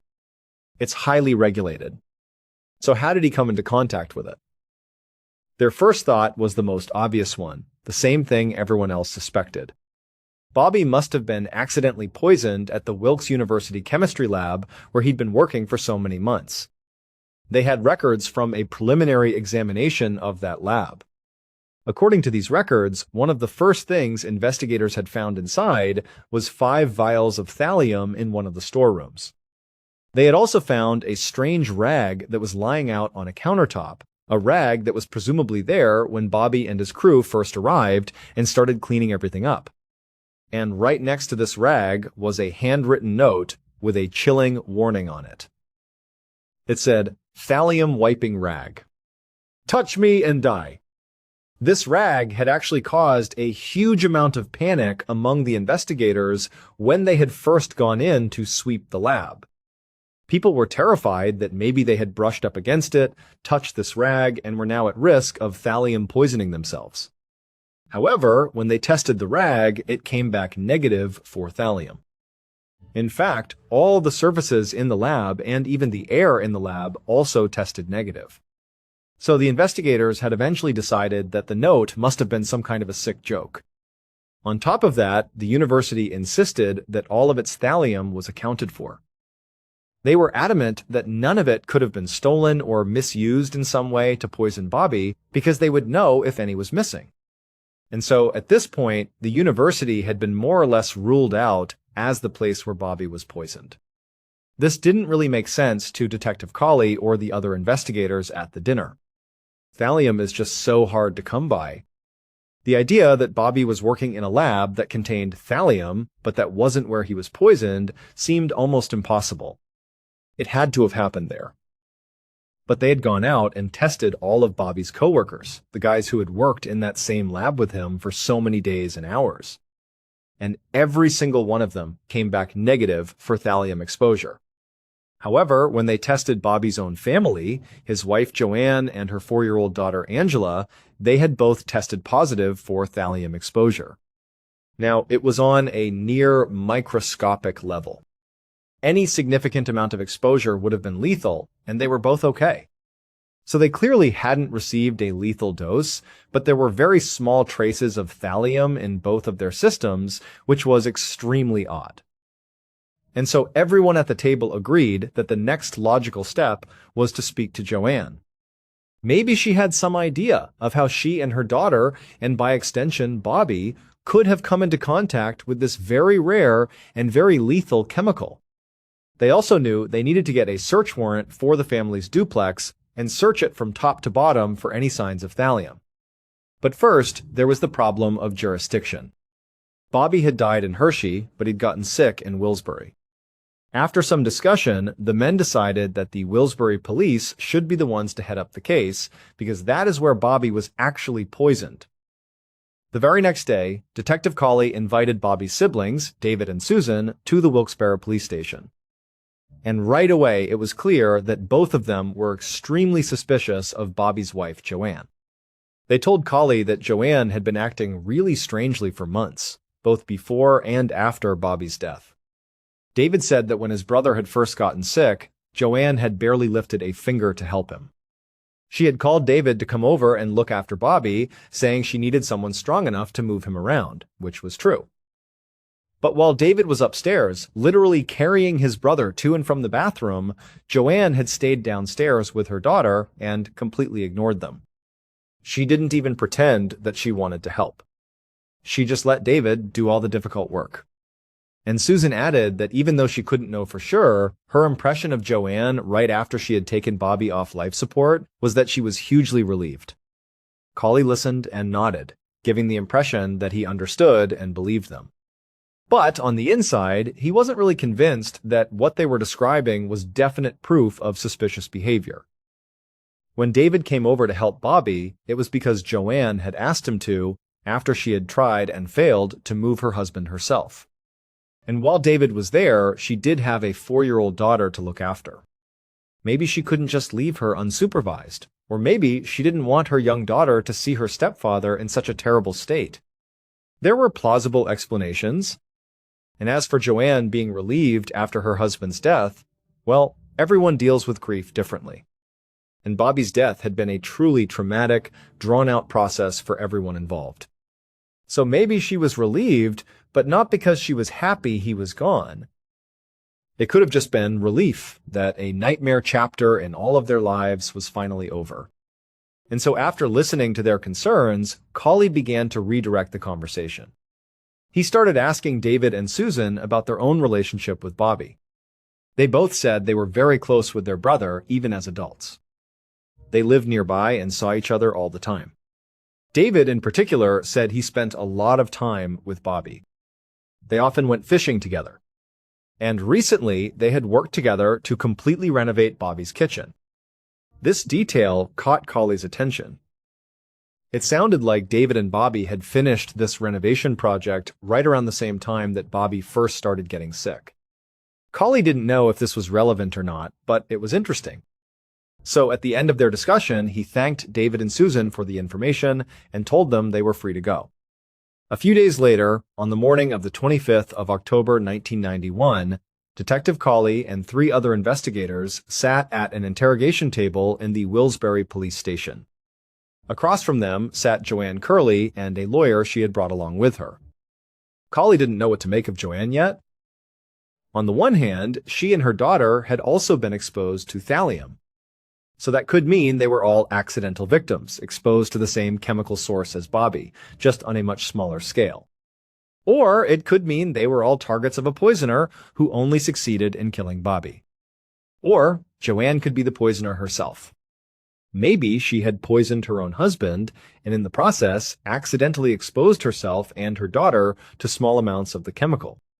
Basically, Colley couldn't tell yet if Joanne was a victim or a perpetrator. So he made sure to watch her very carefully while another investigator began asking her to explain how and when her husband had first gotten sick. Joanne said that Bobby had been complaining about feeling run down for what felt like weeks, or maybe even months. But he hadn't had any major debilitating symptoms until that week before his first hospitalization in August. And she said that, much like Bobby himself, she had just chalked it all up to him being overworked. She thought maybe he had a standard illness that would just go away with rest, just like that first doctor had said. She said that she had never even heard of thallium before, and at no point did it ever cross her mind that maybe Bobby had been poisoned. As Colley listened to Joanne tell this story, he was struck by a couple of things. First, Joanne said Bobby had been feeling run down for a while before his death. This seemed to conflict with the investigators' initial assumption that a single massive dose of thallium had killed him. Based on what Joanne was saying, it seemed more likely that the poisoning had happened over a longer period of time. And the second thing that struck Colley was Joanne's general demeanor. She had just recounted in detail the story of her husband dying an awful, agonizing death. Thallium poisoning is a horrible way to die. And as she was describing it, she wasn't shedding a single tear. She wasn't acting at all like she was even upset about it. And so at this point, Colley was beginning to wonder if maybe Susan and David had been right about her. She really did not seem to care very much about her husband's death. So Colley stopped the other investigator. He leaned forward across the table and asked Joanne point blank, "How do you explain how you and your daughter were exposed to thallium?" And immediately, Joanne had a story ready. A very bizarre one. She said that Bobby really liked to drink iced tea when he was at work. So every morning, she would fill his thermos up from a big pitcher of pre-made iced tea that she kept in their fridge. Bobby would take that thermos with him to work, drink the tea all day, and then come home with the thermos. She said that some days, when he would come back from work, he hadn't drunk all the iced tea. There would still be some left inside the thermos. And so Joanne said that what she would do in that case was she would take the remaining iced tea from the thermos and pour it back into the main pitcher in the fridge, basically to salvage whatever was left. And she said that she and her daughter also drank from that same pitcher. So in essence, they were sometimes drinking the very same tea that Bobby had been drinking from all day. She suggested that perhaps if he was being exposed to thallium at work, maybe some of it was getting into the tea in his thermos. And then when she poured it back into the pitcher, she believed that was how she and her daughter were being exposed to small amounts of it. Colley glanced over at the other investigators in the room. They all looked as baffled as he felt. This iced tea explanation was pretty far-fetched, but it was so weirdly specific that they couldn't just write it off completely. And Colley knew that if the iced tea theory was legitimate, it might actually explain why the 3 people in the family had such drastically different levels of exposure. Basically, Bobby could be getting a huge exposure to thallium outside the house, and then just remnants of it were finding their way back into the leftover tea. So a very small amount of thallium was coming back home and getting mixed into the larger pitcher. When Joanne and her daughter drank from that pitcher, they would only be getting a very tiny dose, So again, it was an out-there theory, but it could explain the facts. So Colley asked Joanne if he had her permission to not only search her whole duplex for thallium, but to specifically check her fridge, her iced tea pitcher, and all the thermoses that Bobby used to see if there were any trace levels of thallium inside them. He was worried that she might refuse or make an excuse. But Joanne immediately agreed, without any hesitation at all. That same afternoon, Colley, his investigators, and a crime scene unit arrived at the Curleys' duplex to begin their search. Colley watched as the crime scene unit, dressed in protective gear, entered the home and immediately began scouring every single surface. They tested everything, and they found absolutely no trace of thallium anywhere in the house, except for in one very specific location: the thermos. The one Joanne had already told them about, the one that Bobby would take to work and bring back every day. Traces of thallium were found on the little screw-top ridges at the top of the thermos, right where the lid would screw on. This was a huge break in the case. Not only because they now had the first clear sign of exactly where the thallium was entering Bobby's life, but more specifically because it was found at the top of the thermos, the part that his mouth would touch. This showed that the thallium wound up in Bobby's system because he ingested it, he drank it. That was something they hadn't known for sure up to this point. Now, it seemed very clear that's how it had happened.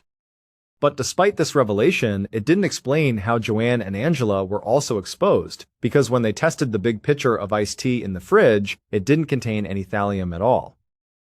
And also, just finding the thallium at the top of the thermos didn't explain how it actually got there in the first place.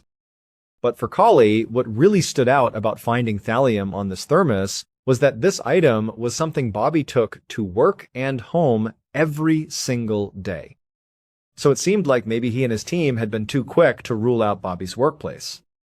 He was working in a chemical lab that contained thallium, and they had dismissed it as the place where he was poisoned.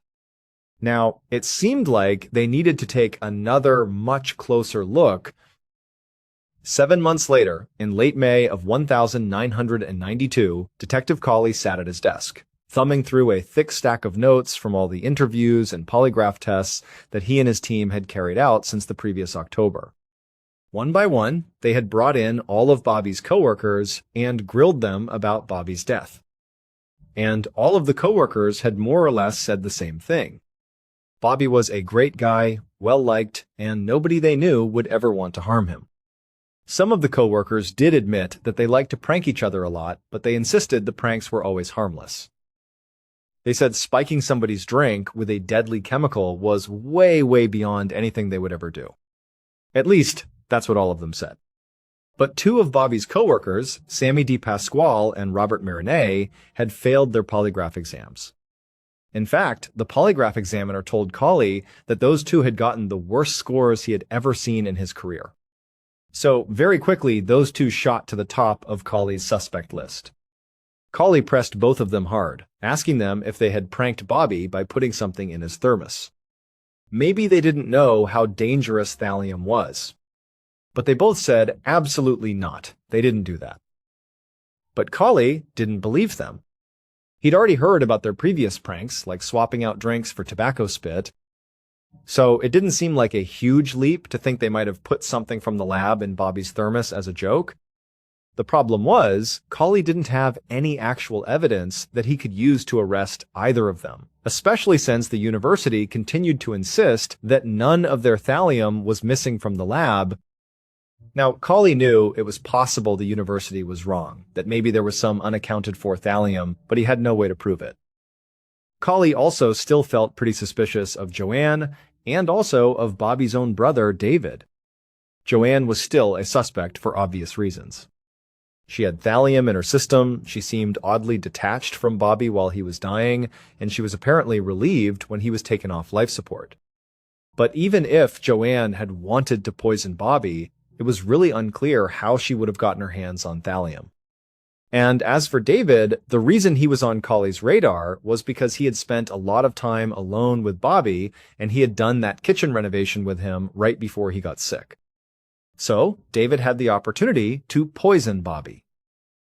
But there was really no motive. And just like with Joanne, Colley kept coming back to the same question. Where would David even get the thallium? That was the big mystery.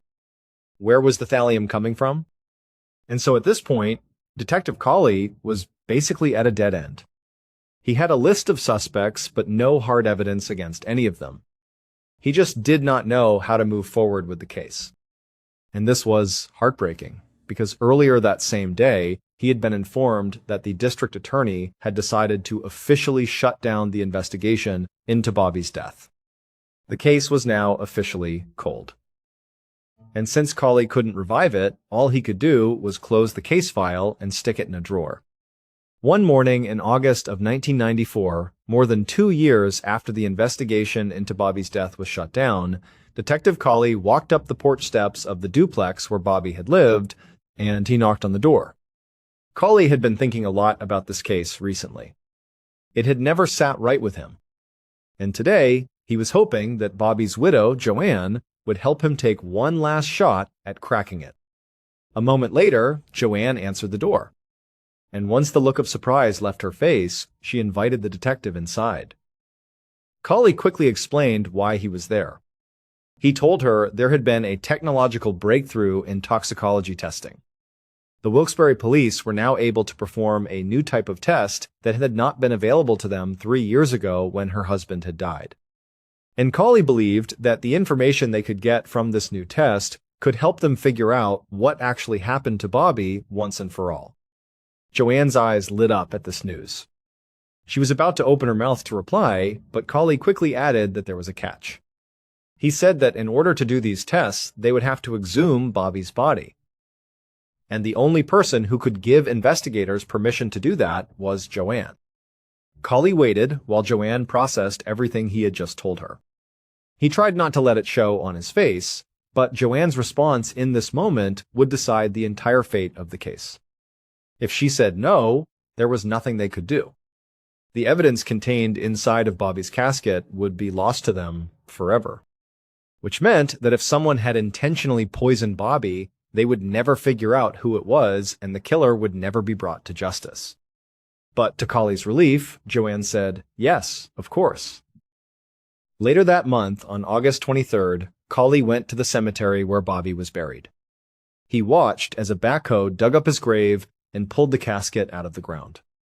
The police and the coroner then took custody of Bobby's body and performed the new toxicology tests. And when the results came in, they gave Colley the exact information he had been hoping for. Based on the police investigation and, critically, those new toxicology tests, here is a reconstruction of what police now believe happened to Bobby Curley. The very first time the killer slipped thallium into Bobby's thermos, Bobby was busy working in another room and didn't notice a thing, which was exactly what the killer wanted. The killer didn't hate Bobby. In fact, they really hadn't wanted to kill him until he had started talking about opening up his own business with that settlement money his family was going to get. And the killer just could not let that happen. Because if Bobby went into business for himself, he would ruin everything. The killer believed that by poisoning Bobby one time, it would be enough to kill him, and then all their problems would be solved. But the next day, Bobby seemed fine, sort of unfazed by the poison. So the next time the killer got the chance, they added a little more poison to Bobby's thermos. And when Bobby again stayed healthy the next day, the killer just added a little bit more the next time. And they just kept on doing that over and over again. They were afraid that if they added too much at once, Bobby might notice the taste or get sick too quickly, and then they would get caught. So for months, Bobby was being slowly poisoned, but he didn't really show any significant symptoms, just that general feeling of being run down. But finally, in August of 1991, Bobby started showing those really severe symptoms. His legs were in extreme pain, his hands were going numb, and when he called in sick to work on that Monday, that was when the killer was certain they had finally finished him off. Except they hadn't. Because when he went to the hospital, Bobby just continued to cling to life. So, the killer actually went to visit Bobby in the hospital. And while Bobby was sleeping, the killer slipped a final, massive amount of the poison into a soda cup that Bobby kept by his bedside. And when Bobby woke up, the killer casually encouraged him to drink the soda. And Bobby did so without any hesitation because Bobby had no reason not to trust the killer. Because the killer was his own wife, Joanne Curley. She had actually started poisoning him almost a year before she finally murdered him.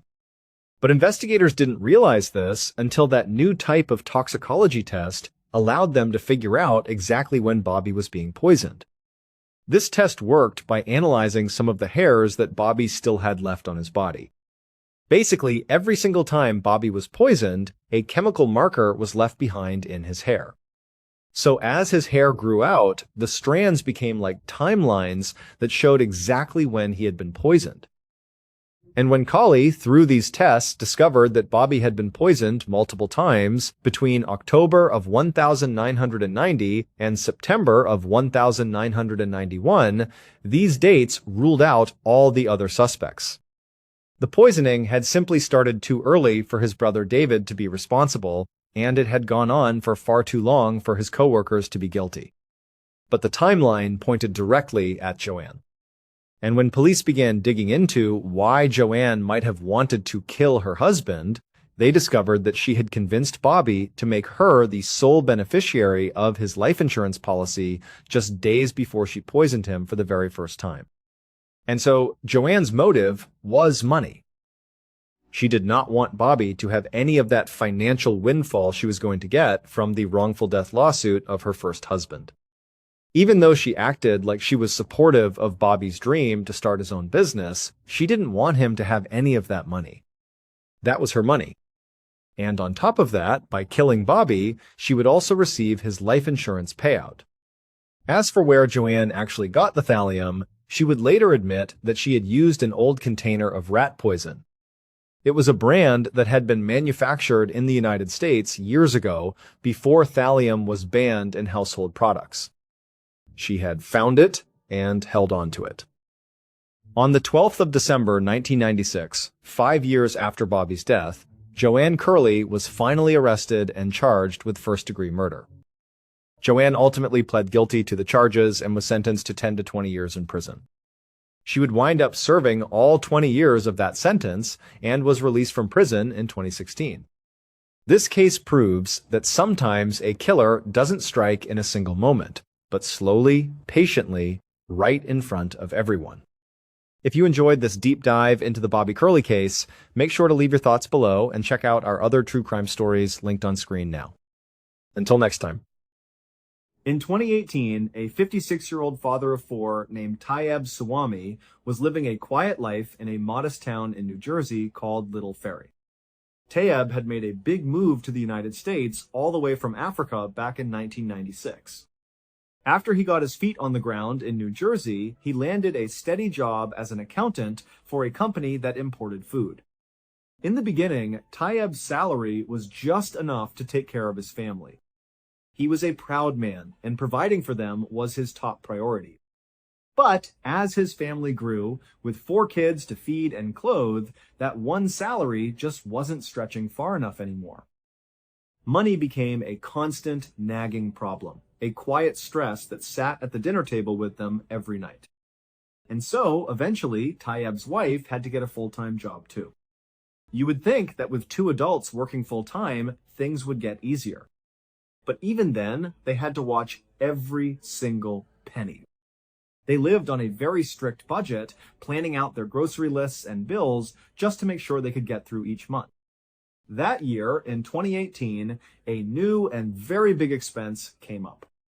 One of Tayyab's daughters was getting ready to go to college. It was a proud moment for the family, a symbol of the American dream they were chasing. But it was also terrifyingly expensive. To cover just the initial payments for his daughter's college bills, Tayyab had to make the difficult decision to refinance his mortgage. He was putting his own home on the line for his child's future. But despite all these financial struggles, Tayyab had a spirit that just wouldn't be broken. He didn't let the stress get to him. He was what you'd call an eternal optimist. He had this fundamental belief that in the end, everything was going to work itself out. He trusted that if you worked hard and did the right thing, life had a way of sorting itself out. On May 1st of that year, it was a pretty normal Tuesday. Tayeb was on his way home from a long day at the office. As he was driving, his phone rang. It was his wife. She asked him if he could do her a quick favor and swing by the grocery store. They were out of orange juice, so Tayeb, being a good husband, agreed. He stopped at the ShopRite grocery store in Hackensack, New Jersey. It was only a couple of miles north of their town, Little Ferry, so it was on his way. He pulled into the parking lot, found a spot, and went inside. The automatic doors slid open, and he was hit with that familiar grocery store smell. He made his way to the juice aisle. He stood there for a minute, just scanning the different brands of orange juice. There were so many choices, all in bright, colorful cartons. He looked at the prices, doing the quick math in his head. He wanted to get a good one, but he also knew his wife would check the receipt. At some point, he grabbed the one that looked the most appealing, but was still within their tight budget. The price tag said $5. He took the juice, walked up to the front of the store, and waited in line.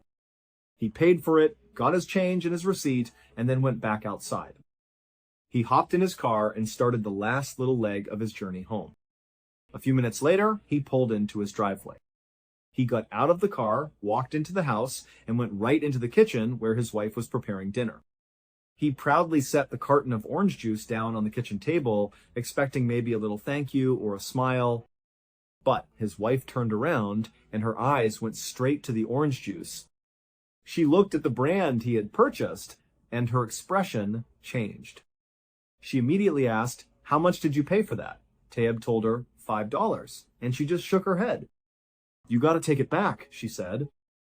"I know for a fact that exact brand is on sale for $2.50 at the grocery store right down the road from us.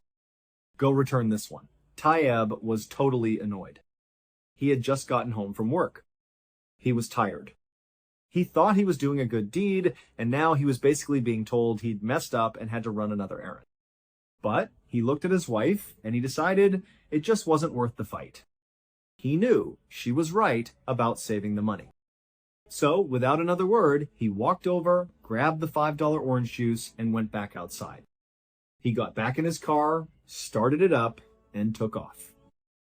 A few minutes later, he arrived back at the same Hackensack ShopRite. He walked inside, but this time he went straight to the customer service desk. There was a teenager working behind the counter, looking a little bored. Tayeb walked up, put the juice on the counter along with his receipt, and asked for a refund. The teenager took them and started processing the return. And so, while Tayeb was just standing there waiting, his eyes wandered. He looked past the cashier, at the wall behind the counter. And that's when he saw a sign that totally piqued his interest. He found himself just staring at it, reading the words. Finally, the teenage cashier finished the transaction. He reached out across the counter with a crisp $5 bill. It was Tayeb's refund. Tayeb reached out and took the $5, but then he paused. His hand just kind of hovered there for a second. He was still looking up at that sign on the wall, and you could see the wheels turning in his head. He was thinking about what he should do. He absolutely knew, that if he did what the sign was suggesting, he was going to get in big trouble with his wife. This was the exact opposite of what she had sent him out to do. She sent him out to save $2.50, not spend $5 on a whim. But Tayeb just couldn't help himself. That optimism, that little voice in his head that said, "What if?" it was just too strong. He took the $5 bill, and then he did something unexpected. He handed it right back to the cashier. And he told the cashier exactly what he wanted him to do with it. A couple of minutes later, Tayeb left the ShopRite for the second time that night. He had no orange juice. He had no $5. But he did have 2 small slips of paper tucked away in his back pocket. He got in his car and drove to the other grocery store, the one right down the road from their house. He went inside, found the on-sale orange juice for $2.50, paid for it, and then finally headed home for good. He walked back into his kitchen and set the correct, cheaper juice on the counter. He looked at his wife and said, "Yep, I got the right one." $2.50. And the whole time he was just hoping. He was hoping she hadn't checked their bank account and hadn't discovered what he had really been doing while he was out. Because technically, he had now spent $7.50 on this whole orange juice adventure. But apparently, his wife hadn't checked the account yet. She just thanked him for being willing to go back out and get the better deal. Tayyeb, feeling like he'd just dodged a bullet, very happily left the kitchen. He spent the rest of the night just relaxing, watching TV, and hanging out with his family. The next morning, Tayyeb got up early. He decided he needed to do something to get some extra favor with his wife. He knew it was only a matter of time before she saw the transaction and figured out what he'd done with the refund money. So, he decided he would spend the day doing a bunch of yard work.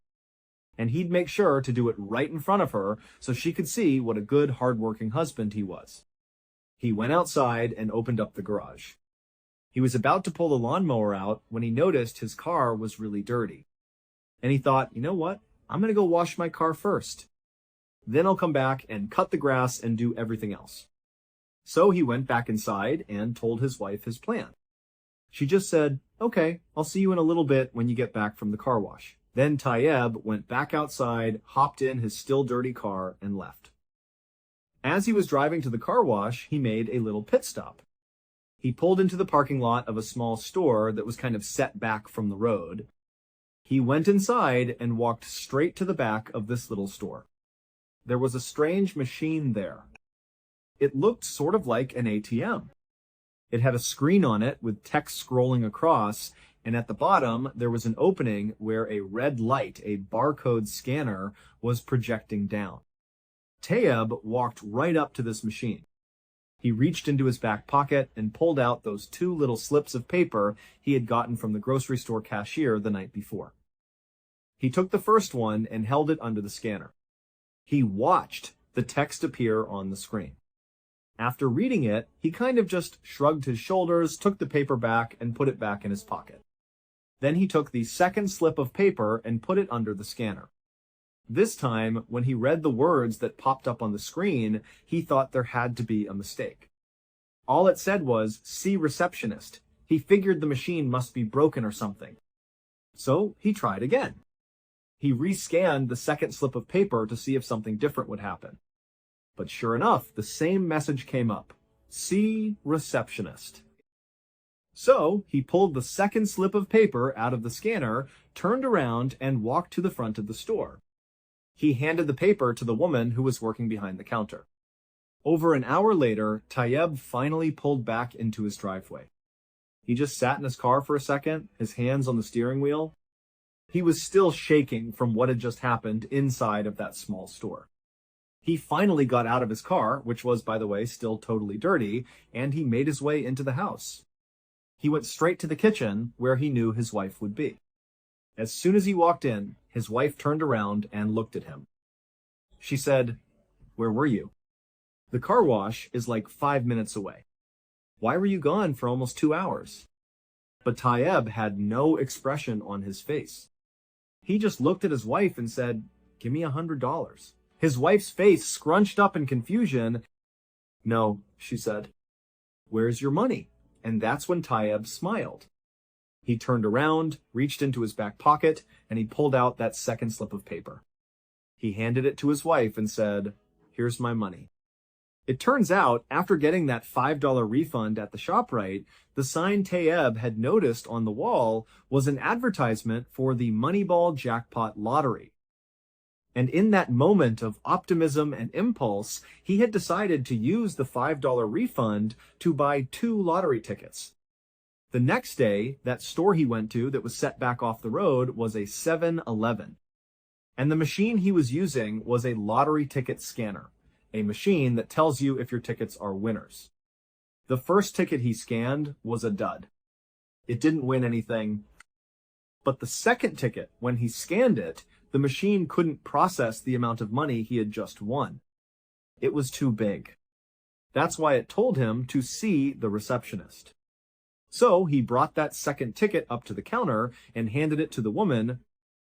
After she scanned it and saw the amount of money he had won, all she could do was just keep repeating, "Oh my God, oh my God, oh my God." When Tayeb asked her what was going on, what she was looking at, she just looked at him with wide eyes and said one word: big. When he got home, Tayeb handed that slip to his wife, and on it was the amount of money that he had won. He was the jackpot winner. He had won $315 million. Tayeb would later say that he and his wife and his kids all just laughed and cried and celebrated right there in their kitchen all night long. Within just a couple of days, Tayeb had left his job. He retired, and he had paid off every single one of his family's debts. At his press conference for the New Jersey lottery, when a reporter asked him how it all started, he was quoted as saying with a huge grin, "I love orange juice now." In 2012, someone went on the website Reddit and asked a simple question. They asked people to share their personal glitch in the Matrix stories. Now, a glitch in the Matrix story is any story where something totally unusual happens that just doesn't seem to have a logical explanation. These are supposed to be true stories, or at least they're presented as first-hand accounts from people's real lives. They're very popular on Reddit, and this particular request for stories got very, very popular. It went totally viral. And so there were thousands and thousands of stories commented down below. Lots of people shared their own little glitch in the Matrix story. The top comments, the stories that got the most attention, were really interesting. But there was one response, one story that was by far the best, but it got almost no attention at all. It was buried at the very bottom of over 14,000 comments. This story was written by a person who just went by the username SarahAx11, and it should have gone completely viral. It should have been the top comment by a mile. But for whatever reason, it just wasn't. And so now, years later, not many people really know about it. Now, we don't know for sure if SarahAx11's story is 100% true. It is, after all, just an unverified first-hand account on the internet. But what we do know is that this was the very first story that this user, SarahAx11, had ever posted to Reddit about glitches in the Matrix. The majority of her activity on the site consisted of liking cute pictures of cats and dogs. So this user was clearly not on Reddit trying to get famous or get attention. Also, when she posted her story in this thread, there were already thousands and thousands of comments that had been posted before hers. If she was trying to get recognized, she chose the absolute worst way to do it. If you want to get noticed in a comment section, you typically have to be one of the very first people to comment. She was posting long after the conversation had peaked. So, it seems like the story that SarahAx11 posted has a very good chance of being true. And even if it isn't, it's one of the most incredible stories you'll ever come across, and it is guaranteed to give you goosebumps. It all started in 2006. A 20-year-old woman named Sarah started having some very strange dreams. The dreams were all about a woman named Aurora. She had a very striking face, with sharp features and long flowing black hair. Her dreams were always different. Sometimes Sarah would be in a big crowd of people, like at a concert or a festival. Other times she was at her office sitting at her desk. And sometimes she was just alone in an empty room. But in every single one of these dreams, the woman named Aurora would always show up. Sometimes she would interact with Aurora. They would have a conversation, they would speak to each other, but Sarah could never, ever remember what they actually talked about. Other times, Aurora would just be there in the background. She'd be standing in the crowd or across the room, just watching Sarah. Sarah had these dreams so often that eventually she started to think, I must know someone named Aurora. I must have met this person somewhere, and now she's just manifesting in my brain at night when I'm sleeping. So she started to investigate. She began going through all of her older posts on social media, looking through pictures of herself and her friends. She was searching for a woman with those striking features and that long black hair. She was looking for this Aurora person from her dreams. But after looking through hundreds and hundreds of pictures, she couldn't find any indication that she had ever met this person, at least not according to her own photos. So Sarah then turned to Google. She started typing in things like Aurora, long black hair, striking features, dreaming about a woman, I don't know. She was trying to see if there were other people on the internet talking about having this same type of dream. But she had no luck. It was a total dead end. Eventually, after about 3 or 4 months of having these strange dreams featuring Aurora, they just stopped. Aurora stopped showing up in her dreams. It was like a switch had been flipped and it was all over. And so, very quickly, Sarah just kind of forgot all about it. A few years passed. On Halloween night in 2009, Sarah and a friend of hers pulled off the highway and into a gas station. They had been out with some other friends celebrating Halloween, and now they were making their way back home. Sarah pulled her car into an empty parking spot right in front of the convenience store. After she parked, Sarah and her friend got out. They went inside, they got some snacks and some drinks for the rest of the drive, and then they came back outside and climbed back into Sarah's car. A few moments later, Sarah had turned her car on.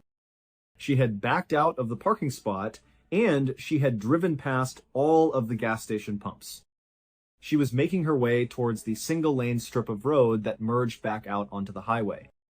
It was the only way in and the only way out of this particular gas station.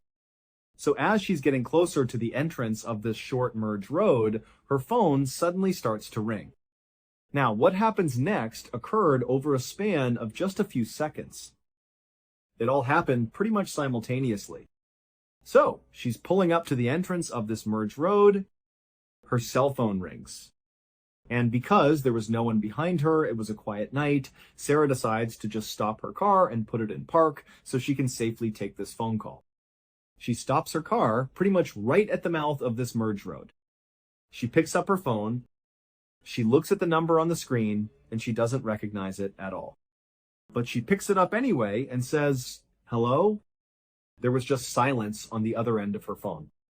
As Sarah is saying, "Hello? Is anybody there?" Another car from the gas station pulls up right behind her car. And they start honking their horn immediately. They were clearly in a huge rush. So Sarah, who's totally embarrassed that she's now blocking traffic, she hangs up the phone, she puts it down, she puts her car back in drive, and she hits the gas. But this driver behind her is apparently in such a hurry, they are so impatient that they actually swerve around her. They drive on the dirt shoulder off to the side of the road just to get around her. And then they speed off down the merge road and back onto the highway. And literally seconds later, another car that was already on the highway, a silver Honda Civic, lost control. It smashed directly into the car that had just passed Sarah. There was this huge, violent car accident happening literally right in front of Sarah and her friend. They had now stopped the car again. They were right at the end of the merge road, just looking at this horrible accident that they had so narrowly escaped. Sarah put her car back in park. She picked up her phone, and she called the police. When the police showed up a few moments later, they took down Sarah and her friend's version of events. A little while later, after the ambulances had come and gone, and after the 2 wrecked cars had been pulled off the highway, one of the police officers pulled Sarah aside. He told her that the driver of the Honda Civic and the driver of the car that had swerved around her had both been killed in the accident. Sarah was in shock. The only thing she could think to do was to call back that number. That number she didn't recognize, the one that had called her and effectively stopped her from getting onto the highway, maybe even stopped her from being the one hit by that Honda Civic. She wanted to talk to this person and thank them for saving her life. But when she called the number back, the person didn't pick up.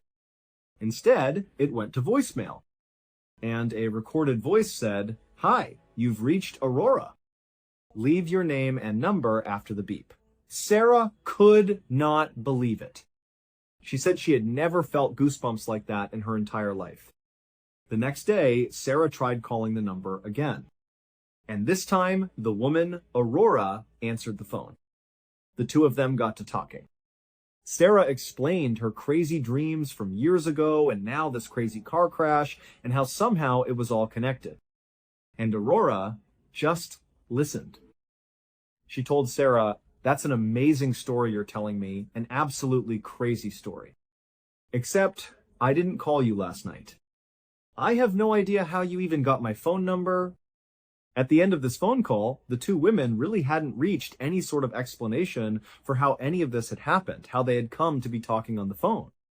They ultimately just said, "Okay, well, thanks, and best of luck to you," and then they hung up.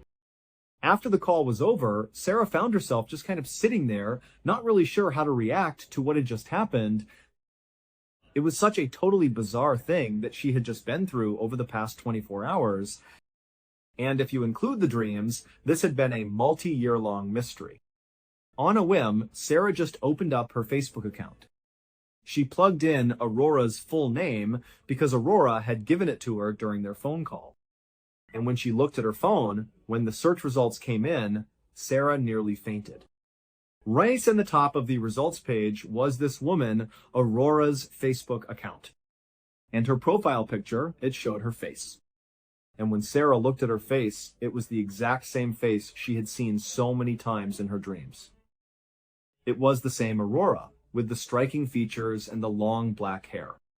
The woman in her dreams was the woman who had called her and saved her life. On the evening of the 6th of January, 1982, a man named Harold Bray, who was a sheriff in Jefferson County, Colorado, arrived at the Denver airport. Harold was running late. His commute into the airport had been treacherous because Denver and all the surrounding areas were getting absolutely pounded by a massive snowstorm. After running into the terminal, getting checked in, and rushing through security, he made it to his gate right as they were beginning to board the plane. Feeling very relieved, Harold joined the line of other people that were getting on the ramp to go down into the plane. A couple of minutes later, he stepped on board and he found his seat, which was located at the front right side of the plane. He sat down, he buckled his seatbelt, and then he grabbed an in-flight magazine from the seat pocket in front of him, and he waited for takeoff. 15 minutes later, as the plane was rumbling down the runway at full speed, Harold looked out his window. As the plane began to lift off the ground, he watched as the city lights of Denver slowly faded away as they climbed higher and higher up. But just before their plane entered into the thick layer of clouds that was hovering over that stretch of Colorado, Harold noticed something very odd out of his window. Located just west of Jefferson County, which is where Harold worked as a sheriff, was a 22-mile stretch of road that cut right through the Rocky Mountains. It was called the Guanella Pass. It took motorists up and over an incredible 11,000-foot mountain pass. Now, this was a beautiful, scenic drive, and Harold was very familiar with it. But this road was not maintained in the wintertime. So if there was any snow on the ground, you simply could not get through this pass. It was impossible. Yet, as Harold looked out of his plane window down to Jefferson County below, and he kind of scanned his way west up into the Rockies, he saw it. There were clearly a car's headlights on the Guanella Pass. And Harold is thinking to himself, why in the world would anyone be on the Guanella Pass in the middle of this huge snowstorm? It just didn't make any sense at all. But as Harold watched this vehicle, he saw what was really going on. Whoever was in this car was holding a flashlight out of their window, and they were shining the light straight up into the sky, flashing it on and off. They were signaling for help. This motorist was trapped.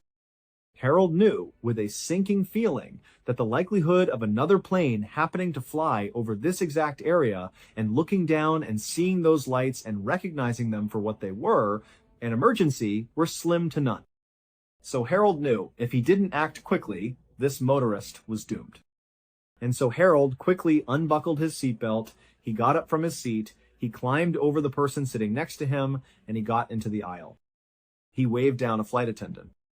After the attendant ran over, Harold explained who he was. He told them he was a sheriff, and he explained why his professional experience told him that this was a serious emergency. The flight attendant took him very seriously. They turned around, they went into the cockpit, and they told the pilots. The pilots then used their radios to call down to the authorities on the ground. And just a couple of minutes later, the fire department was dispatched to Guanella Pass. 15 minutes later, the fire chief, a man named Dave Montoya, who was driving in a four-wheel drive SUV, arrived at the start of this 22-mile stretch of mountain pass. As he was driving through the whipping snow, he could see up ahead the faint glow of the headlights of the stranded vehicle. So he drove right up alongside this vehicle. It was a small pickup truck that had clearly slid off the road and gotten itself stuck deep in a big snowbank. Dave parked his SUV, he hopped out, and he rushed over to the driver's side window of the truck. Inside was a terrified-looking 30-year-old man named Alan Phillips. He was a mechanic who lived in the Denver area. At the time, it was the middle of the night. It was negative 22 degrees Fahrenheit outside. The winds were whipping, the snow was coming down hard, and Alan only had on a light jacket, some jeans, and a small blanket wrapped around him. So, had Sheriff Harold Bray not spotted his flashlight SOS signal from the plane, it's almost guaranteed that Alan Phillips would have died that night from hypothermia. And so when Alan turned his head and saw Dave standing there, his rescuer, Alan, began crying tears of joy. He was thanking God that he was going to survive. When Dave asked Alan what had happened, Alan, who was a little bit intoxicated, told Dave that he had gone out drinking at a bar. Then, when it was time to come home, he had stupidly decided to try and drive through the Guanella Pass as a shortcut back to his house, completely forgetting that this particular stretch of road wasn't maintained during the winter. When Dave asked Alan how he got a really deep, nasty-looking bruise on his cheek, he assumed it was from crashing off the side of the road. But Alan just smiled, a kind of embarrassed smile, and said no. He explained that after he got stuck, he needed to urinate. So he got out of the vehicle and he walked a few paces away from his truck. He went to the bathroom, and then when he turned to walk back, the snow was so blinding that he couldn't actually see his truck anymore. He panicked and he started to run to go find it again because he didn't want to be trapped out in the blizzard. He said he ran right into the truck face first. His cheek hit the side of the door. Dave just smiled and shook his head and said, "Alan, you are one lucky man." Over the next few days, local newspapers in Colorado and even some national newspapers ran headlines about the miracle at Guanella Pass. However, as it would turn out, that headline would not age well. 38 years later, in the year 2020, it was discovered that Alan Phillips had lied to Dave Montoya about why he was on Guanella Pass that night. The truth was, earlier in the evening that Alan would eventually get stuck, he had murdered two hitchhikers near Breckenridge, Colorado, which is roughly 50 miles away from Guanella Pass. Both of these murders had gone cold for decades. But in late 2020, new DNA evidence connected Alan Phillips to both cases. Several hours before Alan got rescued, he had picked up a 22-year-old woman named Annette Schnee who was hitchhiking. After she got into his truck, it's believed he held her at gunpoint. He then put zip-tie handcuffs on her wrists. We don't know for sure what happened next, but at some point that night, Annette was taken out of the vehicle, led into the woods, and she was shot in the back. She was left face down in a freezing stream. A couple of hours after he killed Annette, Alan picked up another hitchhiker, a 29-year-old woman named Barbara Oberholzer. When she got into his truck, it's believed he did the same thing. He held her at gunpoint, and he put her in zip-tie handcuffs. However, Barbara was able to break out of her restraints. It's believed she fought back. She struck Alan hard in the cheek, which is how he really got that deep bruise. and then she leapt out of his car and started running for her life. But Allen got out, he chased her down, and he shot her in the chest, killing her. Then he dumped her body off the side of a cliff down into a snowbank below. So the only reason Allen Phillips got stuck on Guanella Pass is because he was attempting to flee the area where he had just committed these two brutal murders. He likely just didn't understand how dangerous the pass really was in the winter. And so, shortly after turning onto it, his truck slid off the road and he got stuck. In February of 2021, Allen Phillips, who was now 70 years old and still living in the Denver area, was finally arrested for these two murders. The man, who had been called a miracle survivor for decades, was now facing charges as a killer who had lived a free life for almost 40 years. He is currently awaiting trial. And assuming he did it, that Allen did kill these two women, we still don't know what his motivations were. It's not clear. He hasn't said. And we also don't know if there are potentially other victims out there. Thank you so much for watching. Let me know what you thought of today's episode in the comments. And remember, we have a whole playlist of true crime episodes ready for you to binge right now. Until next time, see ya. Dorothy Thompson, 60, entered her St. Bernard, Louisiana bank in the early afternoon on the 13th of April, 1985. She walked slowly since her hip hurt sharply with every step. She tried not to limp or appear shaky. She knew her small-town residents. She knew how they liked to speak and gossip about her, so she didn't give them new fodder. Even though she tried to walk tall and steady, the few tellers and customers in the lobby turned to look at her as soon as she entered. The quiet muttering began after they took her in. The quiet village of St. Bernard was 5 miles from New Orleans. People seemed pleasant there. Everyone seemed to know everyone else's business. Although charming, little towns had a sinister side. It facilitated rapid rumor spread. Dorothy seems to be the subject of most rumors for years. Dorothy conceded that she had given them much to talk about over the years. For most of her 39 years in this town, she owned the pet cemetery. Not just a few backyard tombs. Real, reputable business. Dorothy earned money from pet owners who bought plots in her cemetery to bury their pets. Dorothy was gossiped about for other reasons. The sting was that she owned more than the pet cemetery. She resided there. She lived alone in a cemetery front house. Most people thought it was impossible, especially with the cemetery's spooky stories. How could anyone live there full-time with all that? The ghost stories told in whispers weren't just about the creatures buried there. They concerned people. Dorothy's husbands and others perished on this land. Her first husband was a severe drinker and abuser. Her situation became so dire that she shot him in self-defense. Right there, he died. Her second spouse committed suicide. Dorothy discovered his body on their porch. 2 successive deaths sparked more Dorothy stories. Suggests she was a black widow who killed her husband. The gossips and storytellers didn't realize how deeply that death affected her. However, her mother's death 6 years earlier nearly broke her. Dorothy was deeply depressed after her mother died, and she spent a lengthy time in the hospital. She was improving, but some days were still hard. Dorothy tried to ignore the looks and whispers as she walked to the teller's window in the bank. She had to withdraw money to pay her handyman, Kenny Palmier. He helped her to the graveyard that morning. Since Dorothy didn't drive, Kenny was her chauffeur for the day. He was outside waiting to run her some more errands. Dorothy informed the teller of her budget. The teller counted and handed Dorothy the money, and she turned around and left in the afternoon heat. Dorothy was in Kenny's passenger seat as he drove along the highway at 4 in the afternoon. He took her home when they finished at the grocery shop. They spoke about the weather and Kenny's cemetery work that morning as they drove.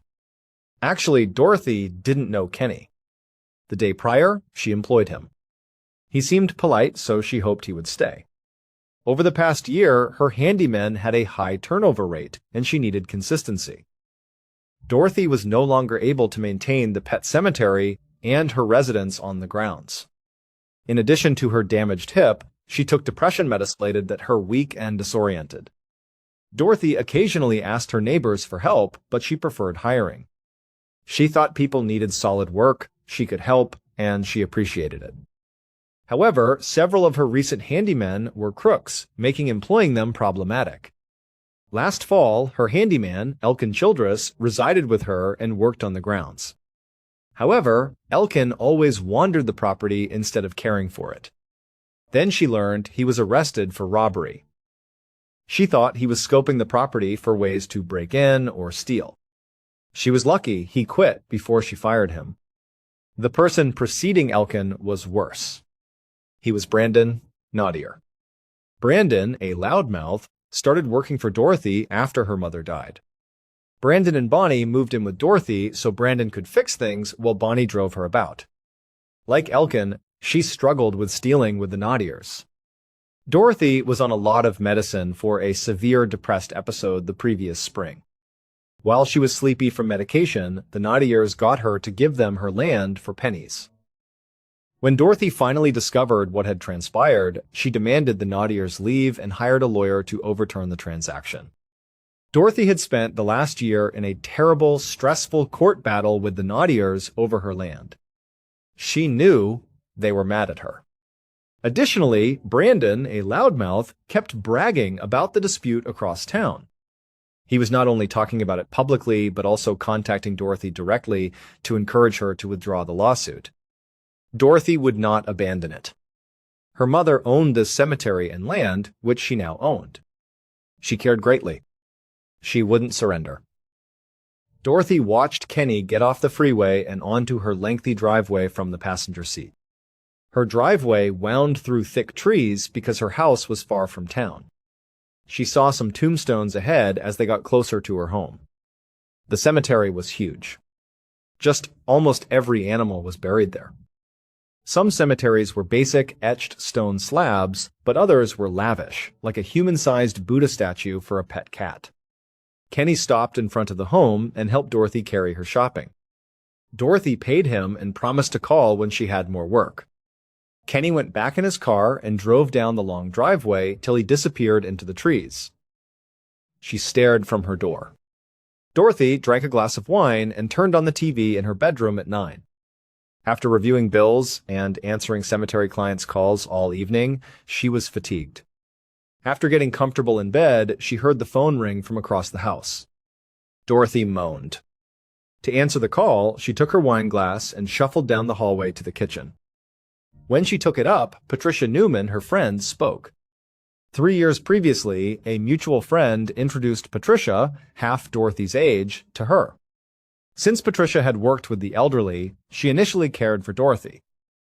However, they got along well and were close, almost like mother-daughter. Dorothy relied on Patricia virtually daily for medication supervision and appointment transportation, as she lived 10 minutes away. Besides the hired workers, Patricia was the one she spent most time with. Patricia called now because of that.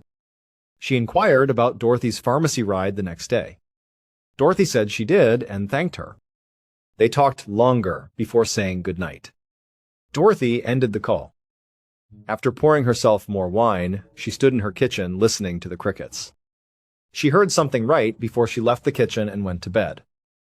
The sound was a car gently climbing her lengthy driveway. Patricia Newman parked outside Dorothy's house after 1 in the afternoon the next morning. Patricia contacted Dorothy at 9 that morning to say she'd be late getting her up, but Dorothy didn't answer. Patricia called several more times after that, but Dorothy never answered, making her apprehensive. Dorothy was in her 60s, drank heavily, and took many medications. Patricia suspected Dorothy wasn't answering because of an accident or medical issue. She was to Dorothy's residence to check on her and do her errands. Patricia dashed to Dorothy's front door from her automobile. But no one answered when she knocked. After a while, she looked in the windows but saw no Dorothy or activity. The house felt quiet and silent. Back at the front door, Patricia tried the knob, but it was locked. Her knocking continued for a time. Patricia left the front door, got back in her car, and called the police after a few more minutes of Dorothy not answering and seeing no one. Patricia returned to Dorothy's house soon after, watching anxiously as two police officers opened her back door. In the few minutes before the authorities arrived, Patricia indicated how Dorothy could be inside and presumably harmed or that something was badly wrong. Officers spread out to search the house for entryways. They found the back door jammed, not locked. They were unjamming it now. After a few quick kicks, the door opened, and the two officers and Patricia entered. Patricia shouted Dorothy's name and searched every room. She suddenly realized she was hearing Dorothy's bedroom's TV. She glanced in the bedroom but didn't find Dorothy. Dorothy was nowhere to be found following a thorough house check. No issues were present in the house either.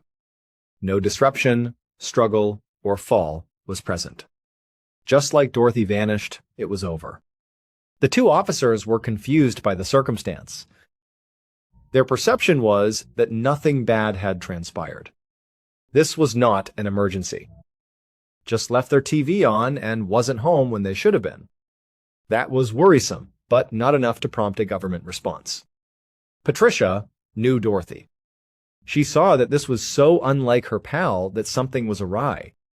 Patricia strongly expressed her anxiety to the two officers, but they encouraged her to wait, give it a few days, and call Dorothy again. If she didn't show up in 2 days, she could chat to them again. Patricia did as instructed when the police left, despite feeling something was wrong. She went home. She kept calling Dorothy, but got no answer. She asked about town, whether anyone had seen or heard from her, but nobody did. After 4 days, Patricia called the St. Bernard Sheriff's Office again. This time, she urged them to do something because Dorothy Thompson was still missing, and Patricia was confident she had been hurt. Detective Brian Ballen drove his cruiser into Dorothy Thompson's pet graveyard at 10:35 a.m. on the day Patricia made her urgent cry for help 4 days after Dorothy disappeared, with Sergeant Terrence Strada. The St.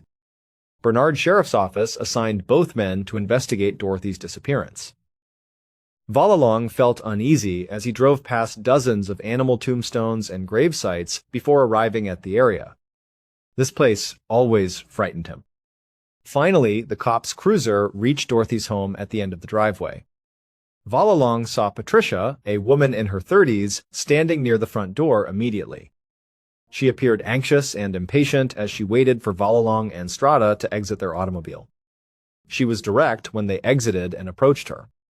She said the last officers only checked for welfare, not a search.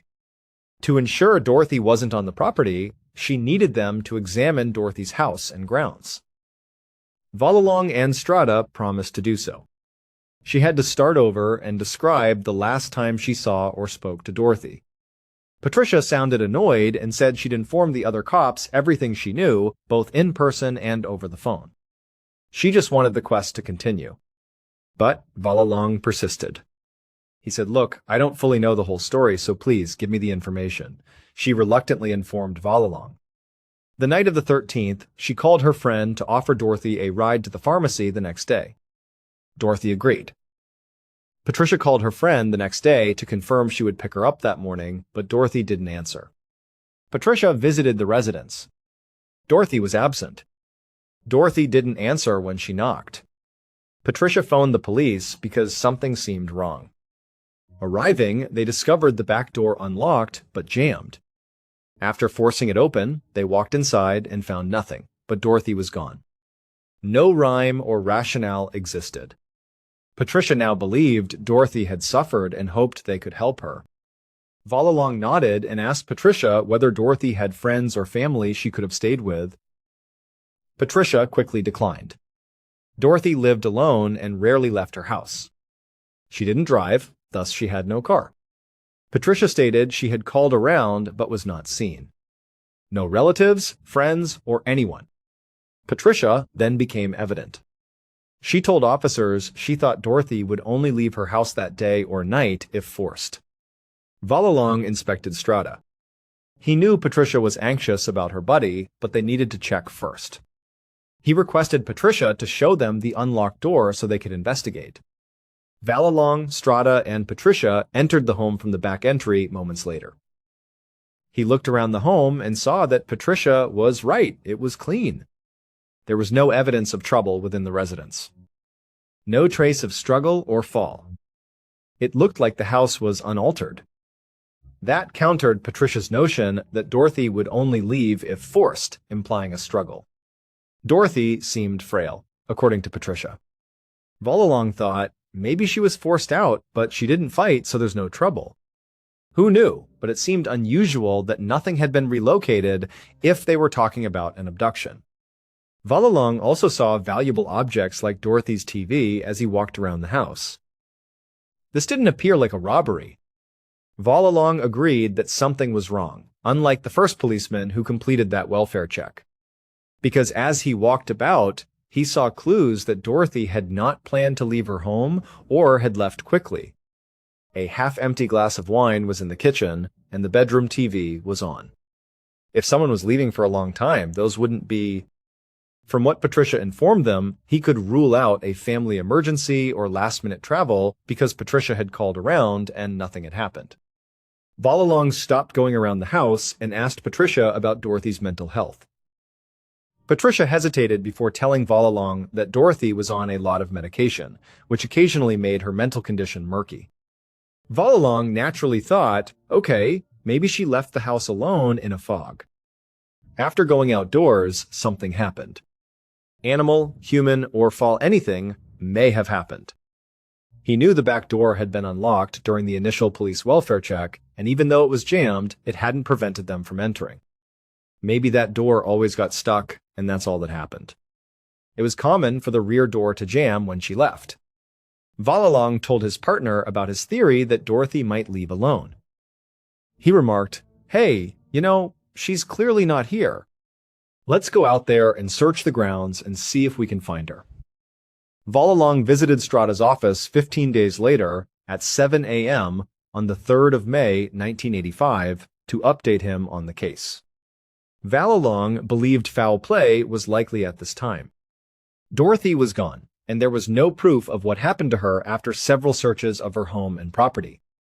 Patricia said Dorothy had a cross tattoo on her left index finger. Ballen had spent the last 2 weeks calling local hospitals and morgues to determine if any women had that marking. Ballen also interrogated Dorothy's neighbors and the bank teller she visited before disappearing. He also interviewed town residents who knew her. He even found Dorothy's new handyman, Kenny Palmier, who the bank had confirmed drove her around the day she disappeared. Since Dorothy disappeared 20 days ago, neither of these folks had heard from her, nor Patricia. Even though nobody knew where Dorothy was and couldn't help the investigation, Ballen seemed to gather that everyone he spoke to disliked Dorothy. That she was a recluse, mad, had murdered her husbands, and buried them in the pet cemetery, and that her house and land were haunted. These rumors wouldn't help the case. Ballen found it intriguing that people thought this of her.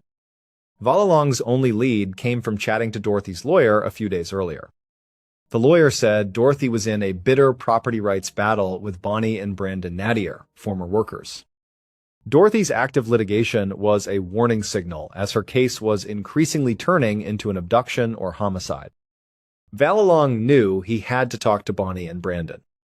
However, Strada's phone rang while Ballen informed him at his desk. When Strada took it up and listened on the other end, he seemed shocked. Strada thanked the caller, disconnected up, and informed Ballen that a body had been found in the Mississippi River 40 miles downriver the day before. They suspected Dorothy. A few hours later, Ballen and Strada stood with Patricia Newman in a coroner's exam room. A long metal table sat in front of them. The river-found woman's body was on this table. Patricia was invited in to identify Dorothy. Ballen didn't see how Patricia could do that after seeing the body. The body was swollen and decaying. The medical examiner estimated this woman was in the water for weeks. Due to the body's severe deterioration, any autopsy findings were likely a guess. Nothing else was certain except that it was a homicide. The woman was found with a plastic bag over her head and many hefty shackles, perhaps to prevent her body from floating up and being detected. Ballen looked at Patricia, who was plainly nervous as she examined the body. It seemed to overwhelm her. Shaking and gaping, She was horrified. She spoke after seeing the body. She denied it was Dorothy. Ballen was briefly disappointed. For the case, he wanted to find Dorothy, not because he wanted her dead, but suddenly he remembered. He approached the body. Wearing gloves, he gently checked the woman's left hand. The cross tattoo was barely visible on her index finger. Dorothy was this. 4 days later, on May 7, Ballen started his day at his desk. Since he was investigating a homicide, he had plenty to do. The autopsy examiner found no water in Dorothy's lungs. Thus, they concluded that strangulation or suffocation, not drowning, caused the fatality. Ballen knew Dorothy may have been kidnapped and killed. Now that it was official, he was checking the case notes from the beginning to see if anything was missed while this was still a missing persons case. He began at Dorothy's last known location, her house. Dorothy's house was immaculate. Possible Dorothy was enticed from home and killed elsewhere. Ballen knew from her neighbors and Patricia that Dorothy was naturally introverted and rarely left her house. His best guess was that Dorothy was slain in her home and that the crime scene was so clean because she was overwhelmed fast. Since Kenny Palmier was the last person to see Dorothy alive when he dropped her off at her home at 4 p.m., Ballen initially suspected him. Ballen rechecked Kenny and discovered a good alibi. Ballen didn't know Kenny's motive, even if he didn't have an alibi. Dorothy had no trace of a robbery in her residence, and she didn't seem to have much money. She lacked wealth. She died by strangulation or suffocation, which is personal. That person would have needed a good cause. Ballen has not yet spoken to anyone with a major Dorothy issue. People had ideas about her, but they mostly said to avoid her because she lives on haunted land and killed her husbands. Everything seemed like local rumors. Nobody seemed to have a specific issue with her. That lawsuit with the Naughtiers over her property rights remained. Ballen wasn't sure if this case was about actual animosity.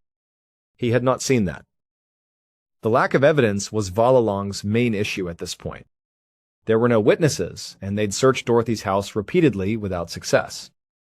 Dorothy's body was forensic-free. Her body had been in the sea for so long that all forensics were gone. However, a knock on the door brought an officer in who told Ballen he had something he should see. Ballen got up and walked over. The officer stated they hauled him in for writing bad checks, and Dorothy Thompson was his former employer. Ballen was immediately curious and requested additional information. The officer said Elkin Childress had been Dorothy's live-in nanny for 2 months last fall. Elkin informed the officers who arrested him that he intended to labor at Dorothy's pet graveyard to uncover the riches. The story that Dorothy buried hundreds of thousands of dollars on her land joined the others. Elkin was preoccupied with finding it. He claimed he never did. When Ballen heard this, his heart raced. He'd never heard this treasure tale, but it wasn't weirder than any other Dorothy rumor. If Elkin wanted this wealth so much, he might have forced Dorothy to tell him where it was. The officer warned Ballen not to get too excited because Elkin had a valid alibi for the night Dorothy went missing. However, the officer stated Elkin mentioned something more that could enhance the inquiry. Elkin claims that Dorothy's acquaintance befriended her to inherit everything she owned. Her name was Patricia Newman.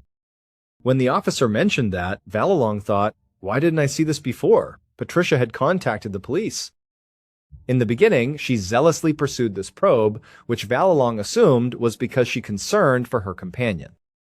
He was now wondering if she was lying to appear innocent. Killers often join investigations to seem cooperative or put suspicion on others. Patricia entered Dorothy's residence several times before her body was located, giving her the chance to engage with the scene and hide evidence. Ballen turned and ran for Strata. Patricia must be spoken to immediately. This time, as a suspect. 6 days after Dorothy's body was found in the river, Ballen met with her close friend Patricia Newman again on May 8th. This time, the meeting was in a police interrogation room. Ballen watched Patricia intently at the interrogation table. She was both furious and anxious about being brought in. Hand fidgeting was especially noticeable. Ballen had carefully analyzed his approach. Since Patricia could have been lying to him, he started out nice to fool her into thinking everything she said was true. He would then surprise her with a sudden left turn to witness her reaction. He started with background inquiries regarding Patricia's connection with Dorothy and nodded appreciatively as Patricia described how they were good friends and how Patricia took care of Dorothy. However, Ballen unexpectedly asked her about Dorothy's estate and its value. She stated Dorothy owned the house and land, therefore no mortgages. It must be worth something, but she didn't know how much. Okay, forget the financial worth of the property. Is the property worth something to you, Patricia? Ballen replied. Ballen saw Patricia realize what was happening. She looked worried, as if she was beginning to realize she was being treated like a suspect rather than a witness. Patricia swiftly said, no, the property was not worth anything to her. She didn't want it, not at all. But she turned it around on Ballen, saying, look, if you're looking for someone who does want that property, well, you ought to speak to the Naughtiers.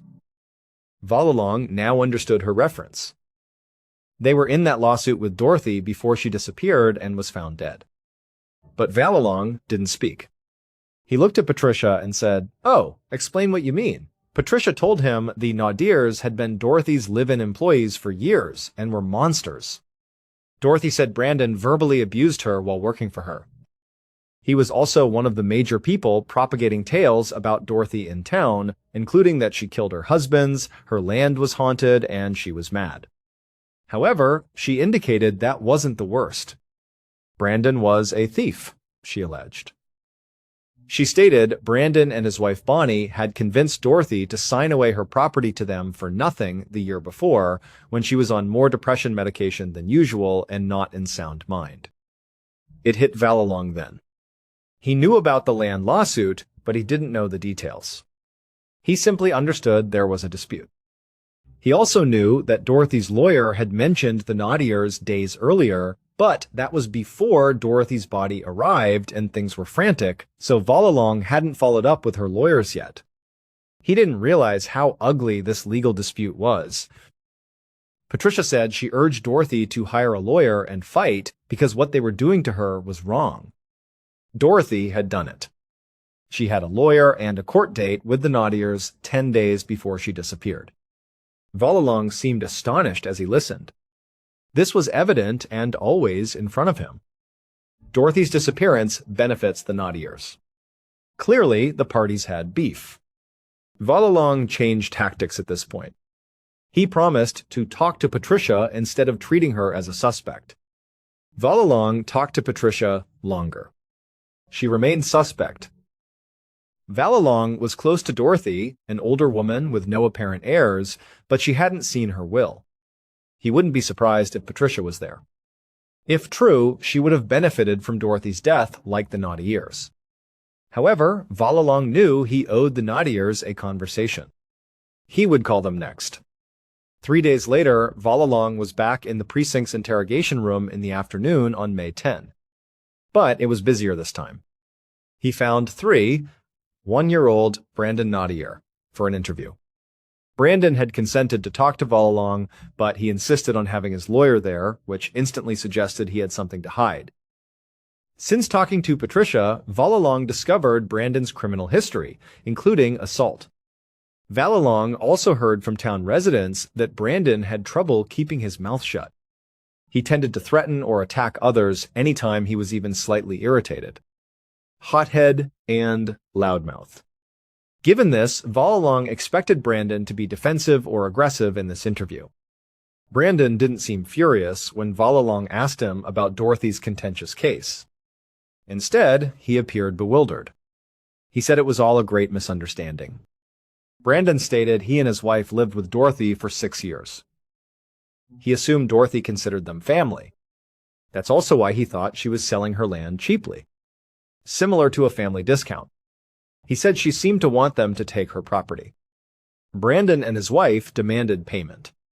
Brandon claimed the transaction was flawless until Patricia Newman got involved. Brandon sounded frustrated as he explained how he didn't know what happened, but Patricia had convinced Dorothy that he and Bonnie had taken advantage of her. Brandon claimed that didn't happen. That didn't happen. Brandon thought Patricia was exploiting Dorothy. He then added that Patricia was staying with Dorothy and they would argue, and Patricia would become upset at Dorothy and Dorothy would flee to the Naudier's house for protection. He stated Patricia was generally bad and Dorothy had to flee from her. Hearing this, Ballen wasn't sure what to think. Brandon may have lied, but he seemed believable. Additionally, Brandon didn't seem smart enough to be a master manipulator. Brandon appeared quite dense. It was hard to think he could do this murder without leaving any evidence or witnesses and then make up this fantastic story about Patricia being the real culprit. Bonnie, Brandon's wife, was also suspicious. It was possible that she was the leader and Brandon just followed. They were divorced, but if they were involved in this litigation with Dorothy, they may have worked together to get Dorothy out. Ballen wouldn't rule out Brandon as a suspect yet. He needed additional proof to link him to the crime. He informed Brandon he could leave and will contact him. Ballen watched Brandon and his lawyer leave the room. Ballen couldn't understand why somebody would kill Dorothy a few days before, which was darkly amusing. Now, Dorothy's friends Elkin, Patricia, and the Naudiers wanted her money and would gain if she left. Now, he had to determine who wanted Dorothy gone most. Ballen and Sergeant Strada stared in stunned awe in Dorothy's pet graveyard 5 months later in October 1985. Because practically every tombstone was broken around them. Ballen didn't know who did it, but it fit. As with the cemetery, Ballen's homicide case was a complete disaster. Ballen and others had questioned Patricia and Brandon Naudier several times since May. But they always blamed the other. The two main suspects in Dorothy's murder were now fighting over her property. After Dorothy's will was read, Patricia Newman got a large portion of her wealth, including cemetery profits. But the Naudier said, no, you can't give that to Patricia because Dorothy had signed over the property and business to them. Even the acrimonious case to overturn that sale had not been settled. You can't pass it to Patricia. Additionally, Brandon's ex-wife, Bonnie Naudier, had moved into Dorothy's house, complicating matters. That's why the St. T. Bernard Sheriff's Department and State Police are at the pet cemetery. Patricia tried to get inside the house to grab Dorothy's possessions, but Bonnie wouldn't let her. Uniformed officers have just arrived to ensure everyone played nicely. But Ballen and Strada had come to ask Bonnie some questions. Bonnie remained a suspect in Dorothy's murder, but investigators had yet to question her. Perhaps this was their chance, Ballen thought. When they arrived, Bonnie was furious and refused to speak to anyone, telling the officers and Patricia to leave her property. Even though the cops and Patricia got inside and Patricia took what she needed, Bonnie wouldn't talk to them. She declined. Ballen and Strada headed back to their vehicle past all these damaged tombstones, annoyed that they had several suspects and no way to eliminate them. Brandon Naudier would benefit from Dorothy's death since his case would be dropped and he would inherit her land. Patricia said he was abusive to Dorothy while they lived together and had a criminal record. Bonnie, Brandon's ex-wife, was named in that lawsuit and had complete control of Dorothy's house when she died, so she might have aided him. She plainly wanted to live there. Patricia may have been prompted to remove Dorothy from the picture because she was named in the will. She'd been controlling of Dorothy and constantly intervened in the probe. Elkin Childress, the handyman, had been dismissed by his alibi, but Ballen thought he warranted further look. His obsession with discovering treasure on Dorothy's property was admitted. All the gravestones were suddenly shattered, suggesting he had returned and was trying to find the gold. Maybe they were inside gravestones. However, if they were going to consider Elkin as a suspect, then everyone who heard about Dorothy's wealth was a suspect. Since St. Bernard locals gossiped about Dorothy, it seemed like everyone in town was a suspect. Ballen didn't think they could connect anyone to this incident without forensic proof or witnesses. Still, he and Strata returned to the station in the cruiser to continue. For weeks and months, the investigators interviewed suspects and Dorothy's friends. They met a psychic who claimed to know the killer. Some folks called in to report seeing Dorothy's ghost and followed up to see if she was there. However, nothing happened. None of it provided police with new evidence to bring someone to court. Dorothy's case changed hands several times before turning cold. Detective John Duran did paperwork at his St. Bernard's Police Precinct desk on a Thursday afternoon in late September 2009, 24 years later. Duran placed his pen down and sat back in his chair to take a breather when another investigator entered and said, "Hey, the caller was on the phone." Duran knew who he was talking about. An anonymous caller tipped us about the 1,985 murder of the pet cemetery owner a few days earlier. Duran immediately knew the caller was talking about Dorothy Thompson. When he was 15, Duran cut the pet cemetery grass. He and his buddies knew about Dorothy, the eccentric recluse who may have murdered people and died one day. In the initial call, the tipster was frightened and hung up without saying his name. When Duran answered the phone, he said, "Whoever this is, you're not going to get in any trouble here. We just want your name and your location. I want to come talk to you and just hear what you know. Can you do that?" The caller reluctantly agreed. Duran and another investigator sat in a New Orleans living room across from a fidgety older man later that day. The man kept scanning the room and glanced over his shoulder as if someone was about to spring out. Duran saw that this guy didn't seem apprehensive about spilling the facts. He seems truly scared. After taking a deep breath, the man revealed he had known who killed Dorothy for years. Knowing guilt was actually haunting him. He told the cops he saw Dorothy's chained ghost and asked him to come forward. Duran raised his eyebrows skeptically but didn't respond. The narrative started off strange and hard to believe. However, it didn't matter why he came forward. What he said mattered. Duran and his partner waited with an open mind. After much fear and timidity, the old man finally said what he knew. A decades-long inquiry and various confessions have led investigators to reconstruct Dorothy Thompson's the 13th of April 1985 night. Brandon Nautier drove his pickup up Dorothy's long, twisting path through the woods after 9 that night. Brandon watched the scenery out the window as he drove. All the tombstones, trees, the house ahead, and the grounds. He decided to stop waiting for his wealth. He must take it. Dorothy did not deserve this, he believed. Brandon believed Dorothy wasn't worthy of life. Brandon arrived outside Dorothy's house. After parking his truck, he calmly walked around the house to the rear. He knocked. Dorothy reached the door. She spotted Brandon through the glass. She opened the door despite seeming bewildered. After she did, Brandon didn't hesitate. He jumped on her. Dorothy tried to scream, but he grabbed her throat and silenced her. Then, he silently strangled Dorothy until she stopped moving. Brandon wrapped Dorothy in sheets after she was motionless on the ground. She was hauled outside to his truck. After putting Dorothy's body in the vehicle, he drove to the Mississippi River near her house. Brandon exited. He bound Dorothy's hands and feet. He also covered her head with a plastic bag in case. Heavy chains were then placed on her body. After preparing her, Brandon calmly lifted her, strolled to the Mississippi River's brink, and flung her in. Brandon returned to his pickup and drove off, feeling better than in months. After Dorothy left, all his issues were solved. Brandon Nautier killed Dorothy Thompson. Dorothy was fooled into giving him her land at a low price, and Patricia encouraged her to sue him when she realized he had duped her.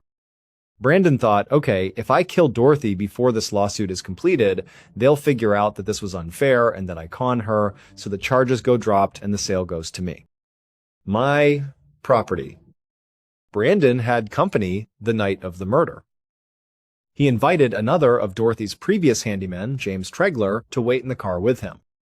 So he did it. Brandon was quite violent. Therefore, he would have killed Dorothy to drop the lawsuit. However, Brandon was known for his big mouth and told all his friends what he did. This awful incident was known to all of Brandon's friends.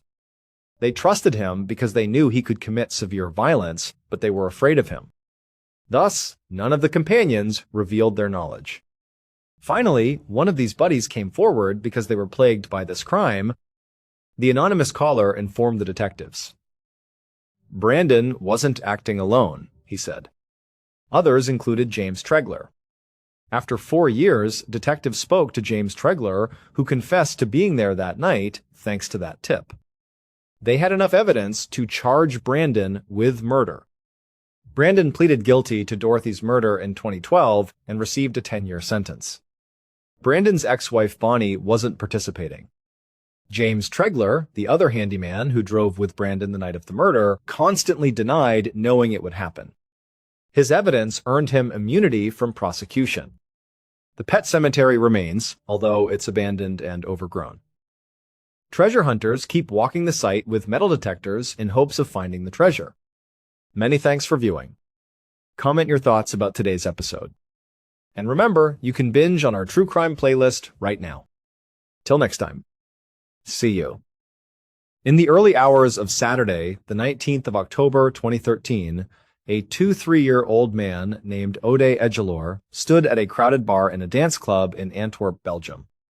The air was thick with the beat of the music and the energy of the crowd.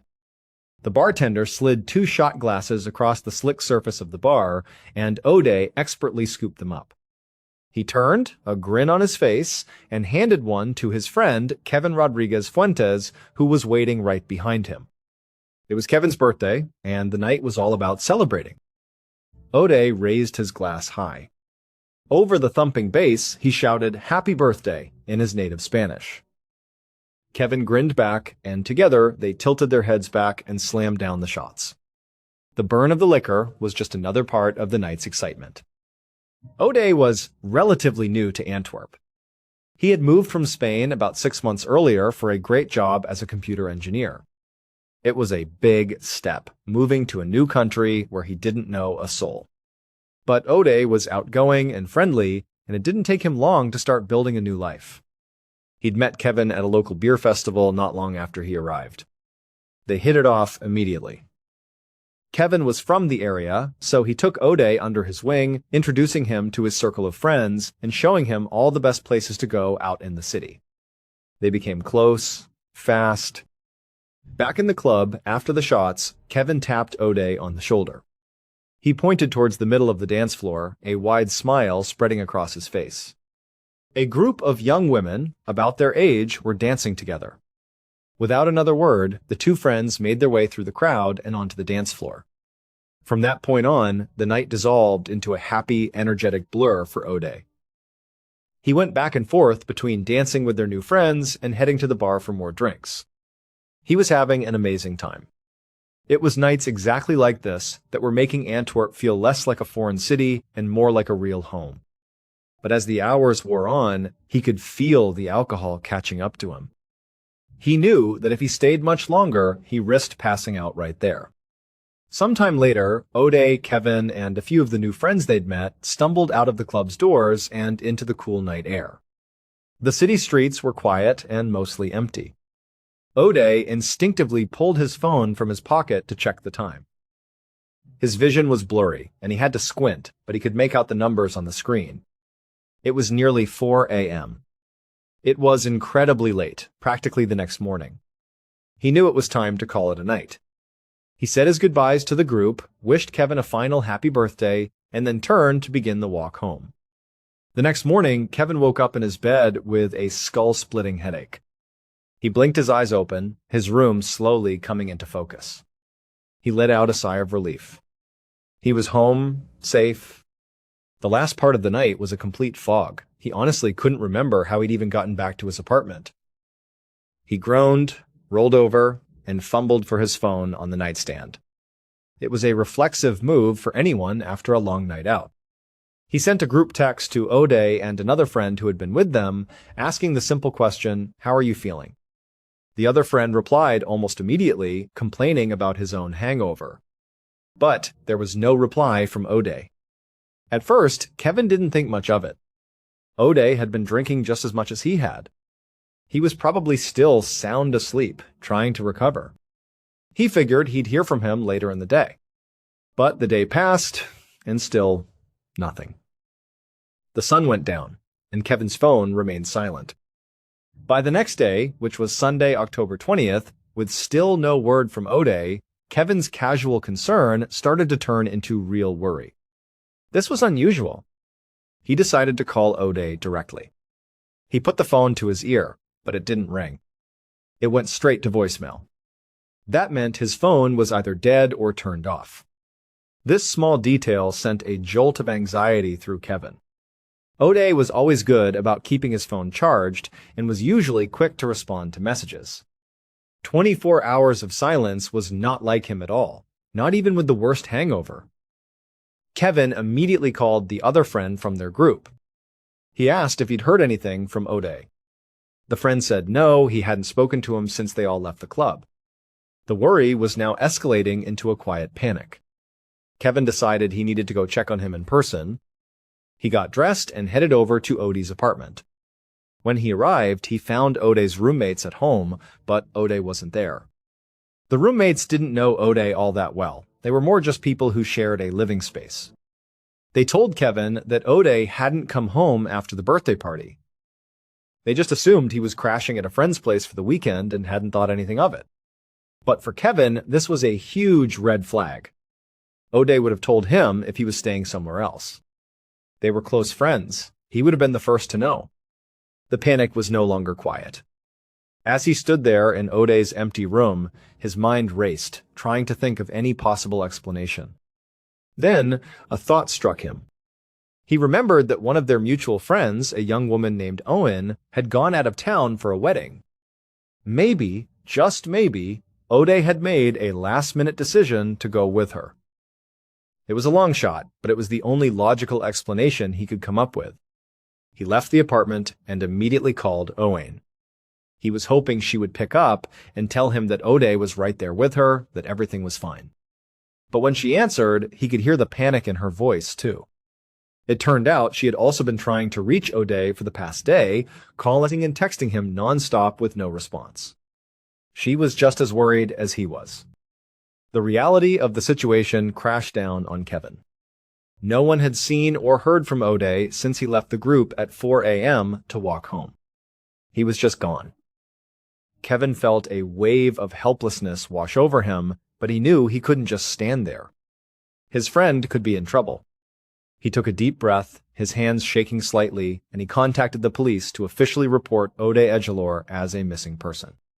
The following day, Monday, October 21st, Kevin found himself sitting in a small, sterile room at the police station across from two detectives from the Belgian National Police's Missing Persons Unit. As they began to ask him questions, the meeting quickly became frustrating for everyone involved. Kevin tried his best to recount the events of the night, but his memory was a haze of blurry images and fragmented conversations. He had been just as drunk as O'Day. He felt a deep sense of guilt for not being able to provide more details. But he did manage to recall a few crucial things. He remembered exactly what O'Day had been wearing, a gray hooded sweatshirt and a very distinctive black and white checkered scarf. He also knew the specific area of the city where they had been out. But that was about it. When he left the police station, Kevin felt like he had failed his friend. The idea of just going home to sit and wait while the police conducted their search was unbearable. O'Day could be hurt somewhere, needing help. He had to do something more. That afternoon, Kevin met up with Owen and a few of O'Day's other friends. Together, they printed hundreds of posters with O'Day's picture on them. They spent the rest of the day and evening plastering them all over the city on telephone poles, in shop windows, at bus stops. Antwerp was a bustling city, with bars and restaurants open late into the night. Surely someone must have seen a young man in a black and white checkered scarf walking home. People don't just vanish into thin air. Meanwhile, the detectives got to work. Kevin hadn't given them much, but what he did provide was a starting point. Knowing the general location and what O'Day was wearing turned out to be incredibly useful. Police began the methodical process of collecting CCTV surveillance footage from businesses and street cameras in the area where O'Day was last seen. They painstakingly reviewed hours and hours of footage, looking for a glimpse of that gray hoodie and checkered scarf. It didn't take them long to find him. On one camera, they saw Ode walking alone down a dimly lit side street just as Kevin had described. His distinctive scarf stood out clearly, even on the grainy nighttime footage. The investigators were hoping the footage would show him getting into a taxi, or meeting up with someone, or even just going into a building. But what they saw next made them lean in closer to the monitor. Out of the deep shadows of a doorway, a figure suddenly emerged. The man rushed towards Ode. It was an ambush. The man attacked Ode, and in the brief struggle, he snatched what looked like Ode's wallet from his pocket. Then, just as quickly as he appeared, the attacker took off running, disappearing down the street. The investigators weren't entirely surprised. While Antwerp was a relatively safe city, muggings did happen, especially to people who were visibly intoxicated and walking home alone late at night.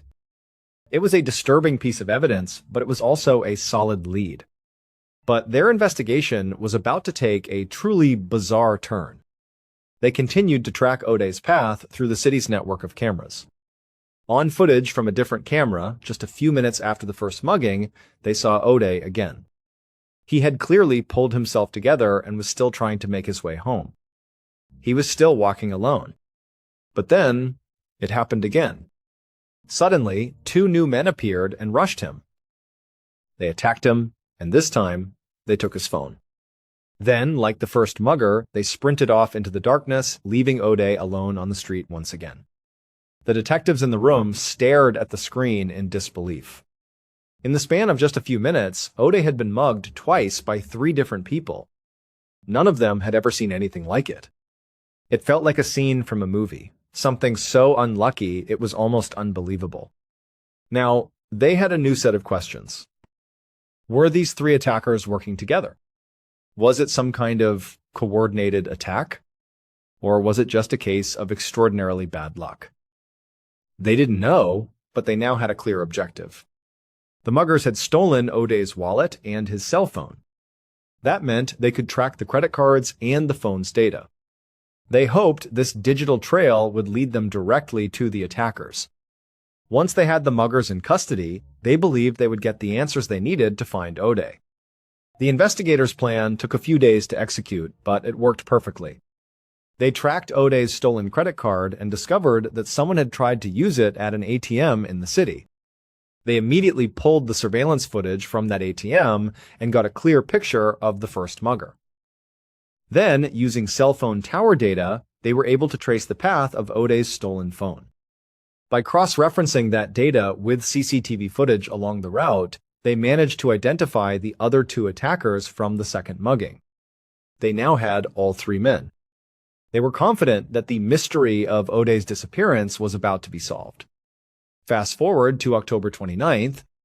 It had been 10 long days since Ode had vanished, and there was still no sign of him. The police brought the 3 muggers in for questioning, interviewing each of them separately. The detectives laid it all out on the table. They told them they had a mountain of evidence: CCTV footage, ATM photos, cell phone data. They knew they were the ones who had robbed Ode moments before he disappeared. There was no point in denying it. And to their surprise, none of the men did. All 3 of them freely admitted to robbing Ode. They told the police exactly what they had stolen. But they all insisted on 2 things. First, their attacks were not coordinated in any way. It was a complete coincidence that they had both targeted the same person within minutes of each other.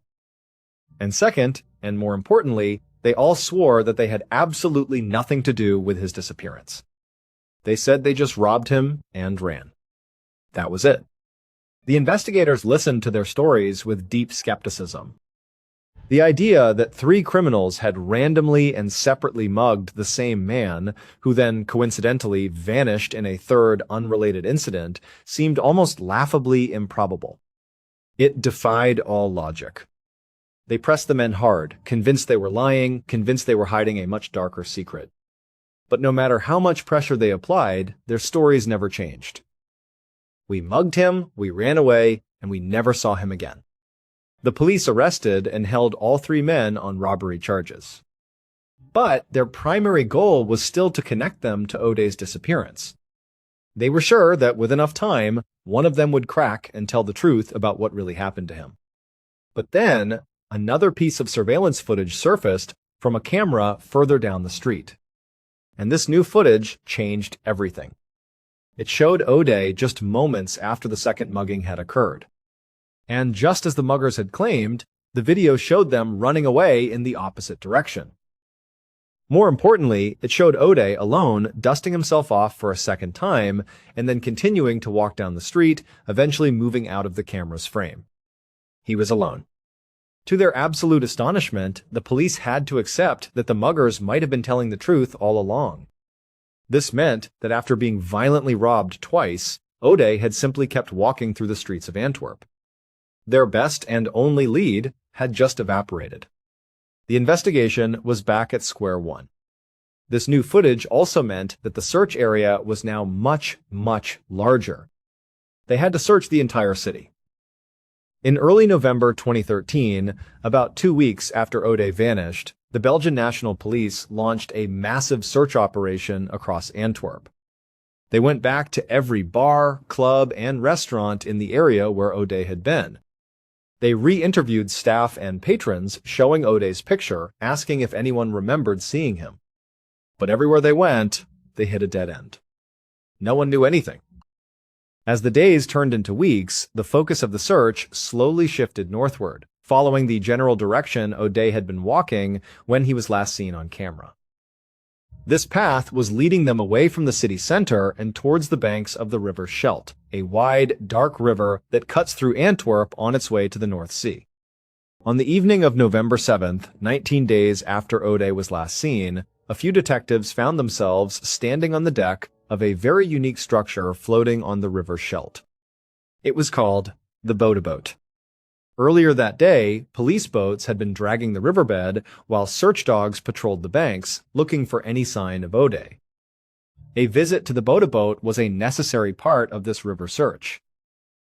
The Boat was a massive entertainment venue, a club, a bar, and a high-end restaurant, all built onto a converted ship that was permanently moored in the river.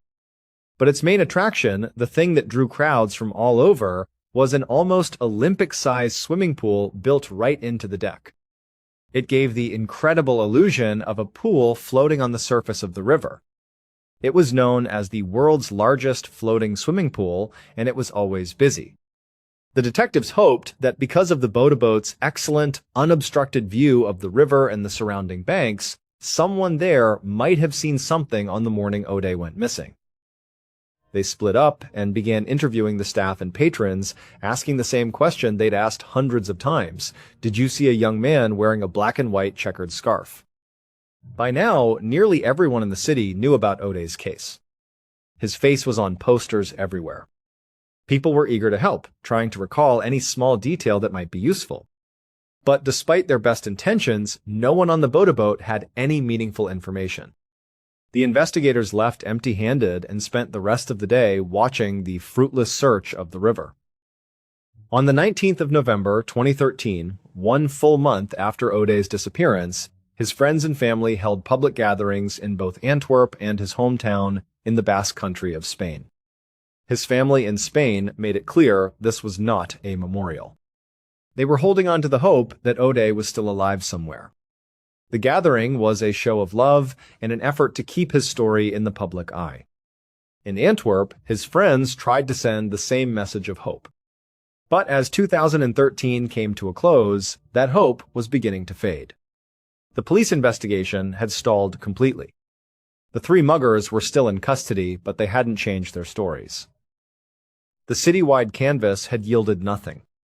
O'Day's friends and family began to fear the worst, that the police, with no new leads to follow, would simply give up.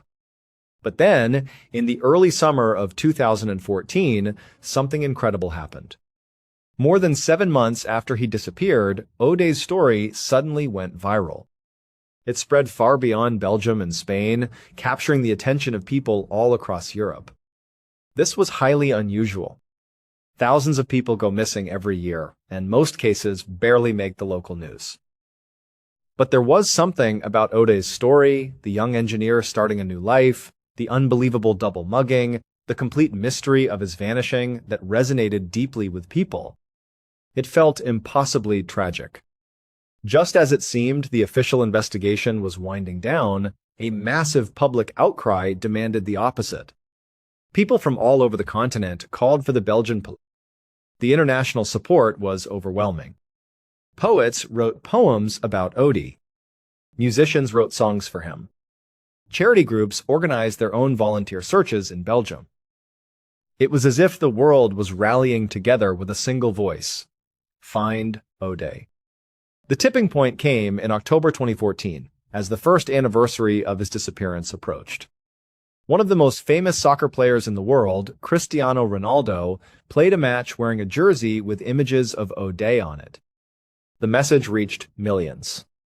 The pressure on the Belgian government became immense, and they responded. The Belgian National Police officially redoubled their efforts, expanding the search to the entire country. They even enlisted the help of Interpol to extend the search into other European nations. Throughout 2014 and into 2015, investigators revisited every lead, re-interviewed every witness, and made regular public announcements to show they were still actively searching. But despite this monumental effort, they found nothing. Ode was still gone.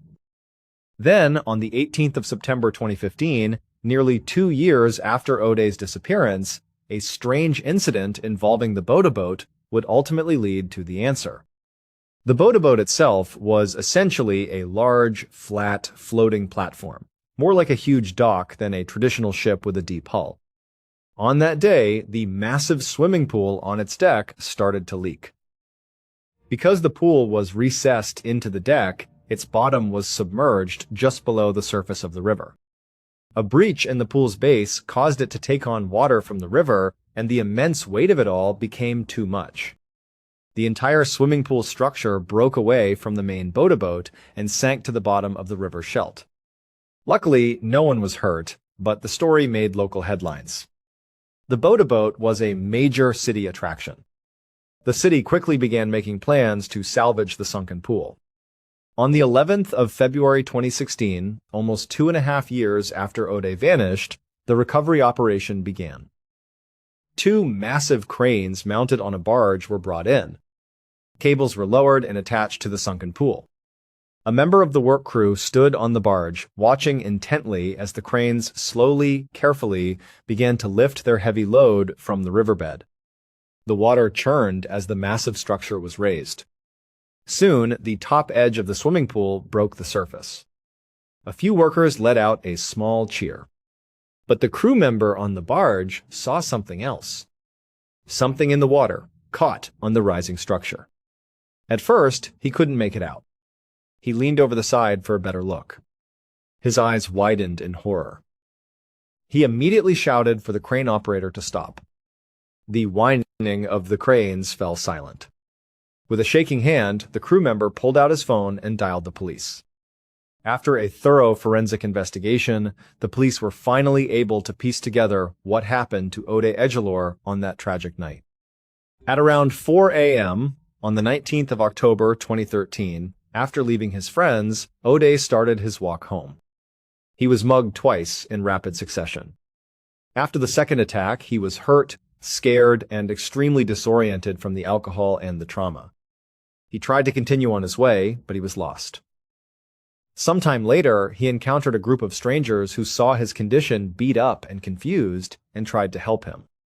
They offered to call him a taxi, but Ode was so disoriented he didn't even seem to understand them. He just wandered off into the night. By this point, he had walked far off course, ending up near the banks of the river Scheldt, nowhere near his home. At some point, in his drunken and confused state, he got too close to the river's edge. He stumbled, lost his footing, and fell into the cold, dark water. The shock of the icy water may have sobered him slightly, but he was too intoxicated to fight the strong current effectively. The river pulled him along, eventually sweeping him up against the side of the boat. He was trapped there, pinned against the hull by the current, right next to the recessed swimming pool. He was exhausted and too weak to swim away. He struggled to keep his head above water, but eventually he had no energy left. The current pulled him under the surface and forced him into the small space between the bottom of the swimming pool and the riverbed. He became wedged there, and he drowned. For more than 2 years, Ode's body remained trapped beneath that swimming pool. Thousands of people swam and partied just a few feet above him, completely unaware. It was only when the pool sank and was later raised by the cranes that his body was finally discovered, still entangled with the structure that had hidden him for so long. The 3 men who mugged Ode were ultimately convicted of robbery and each served about 4 years in prison. They were never directly linked to his death. While the authorities concluded that the most likely scenario was a tragic accident where Ode simply fell into the river, they were never able to officially rule out the possibility of foul play. To this day, Ode's parents have called for the investigation to be reopened, still searching for definitive answers and closure for the loss of their son. Thank you so much for watching. Let me know what you thought of today's episode in the comments. And remember, we have a whole playlist of true crime episodes ready for you to binge right now. Until next time, see ya.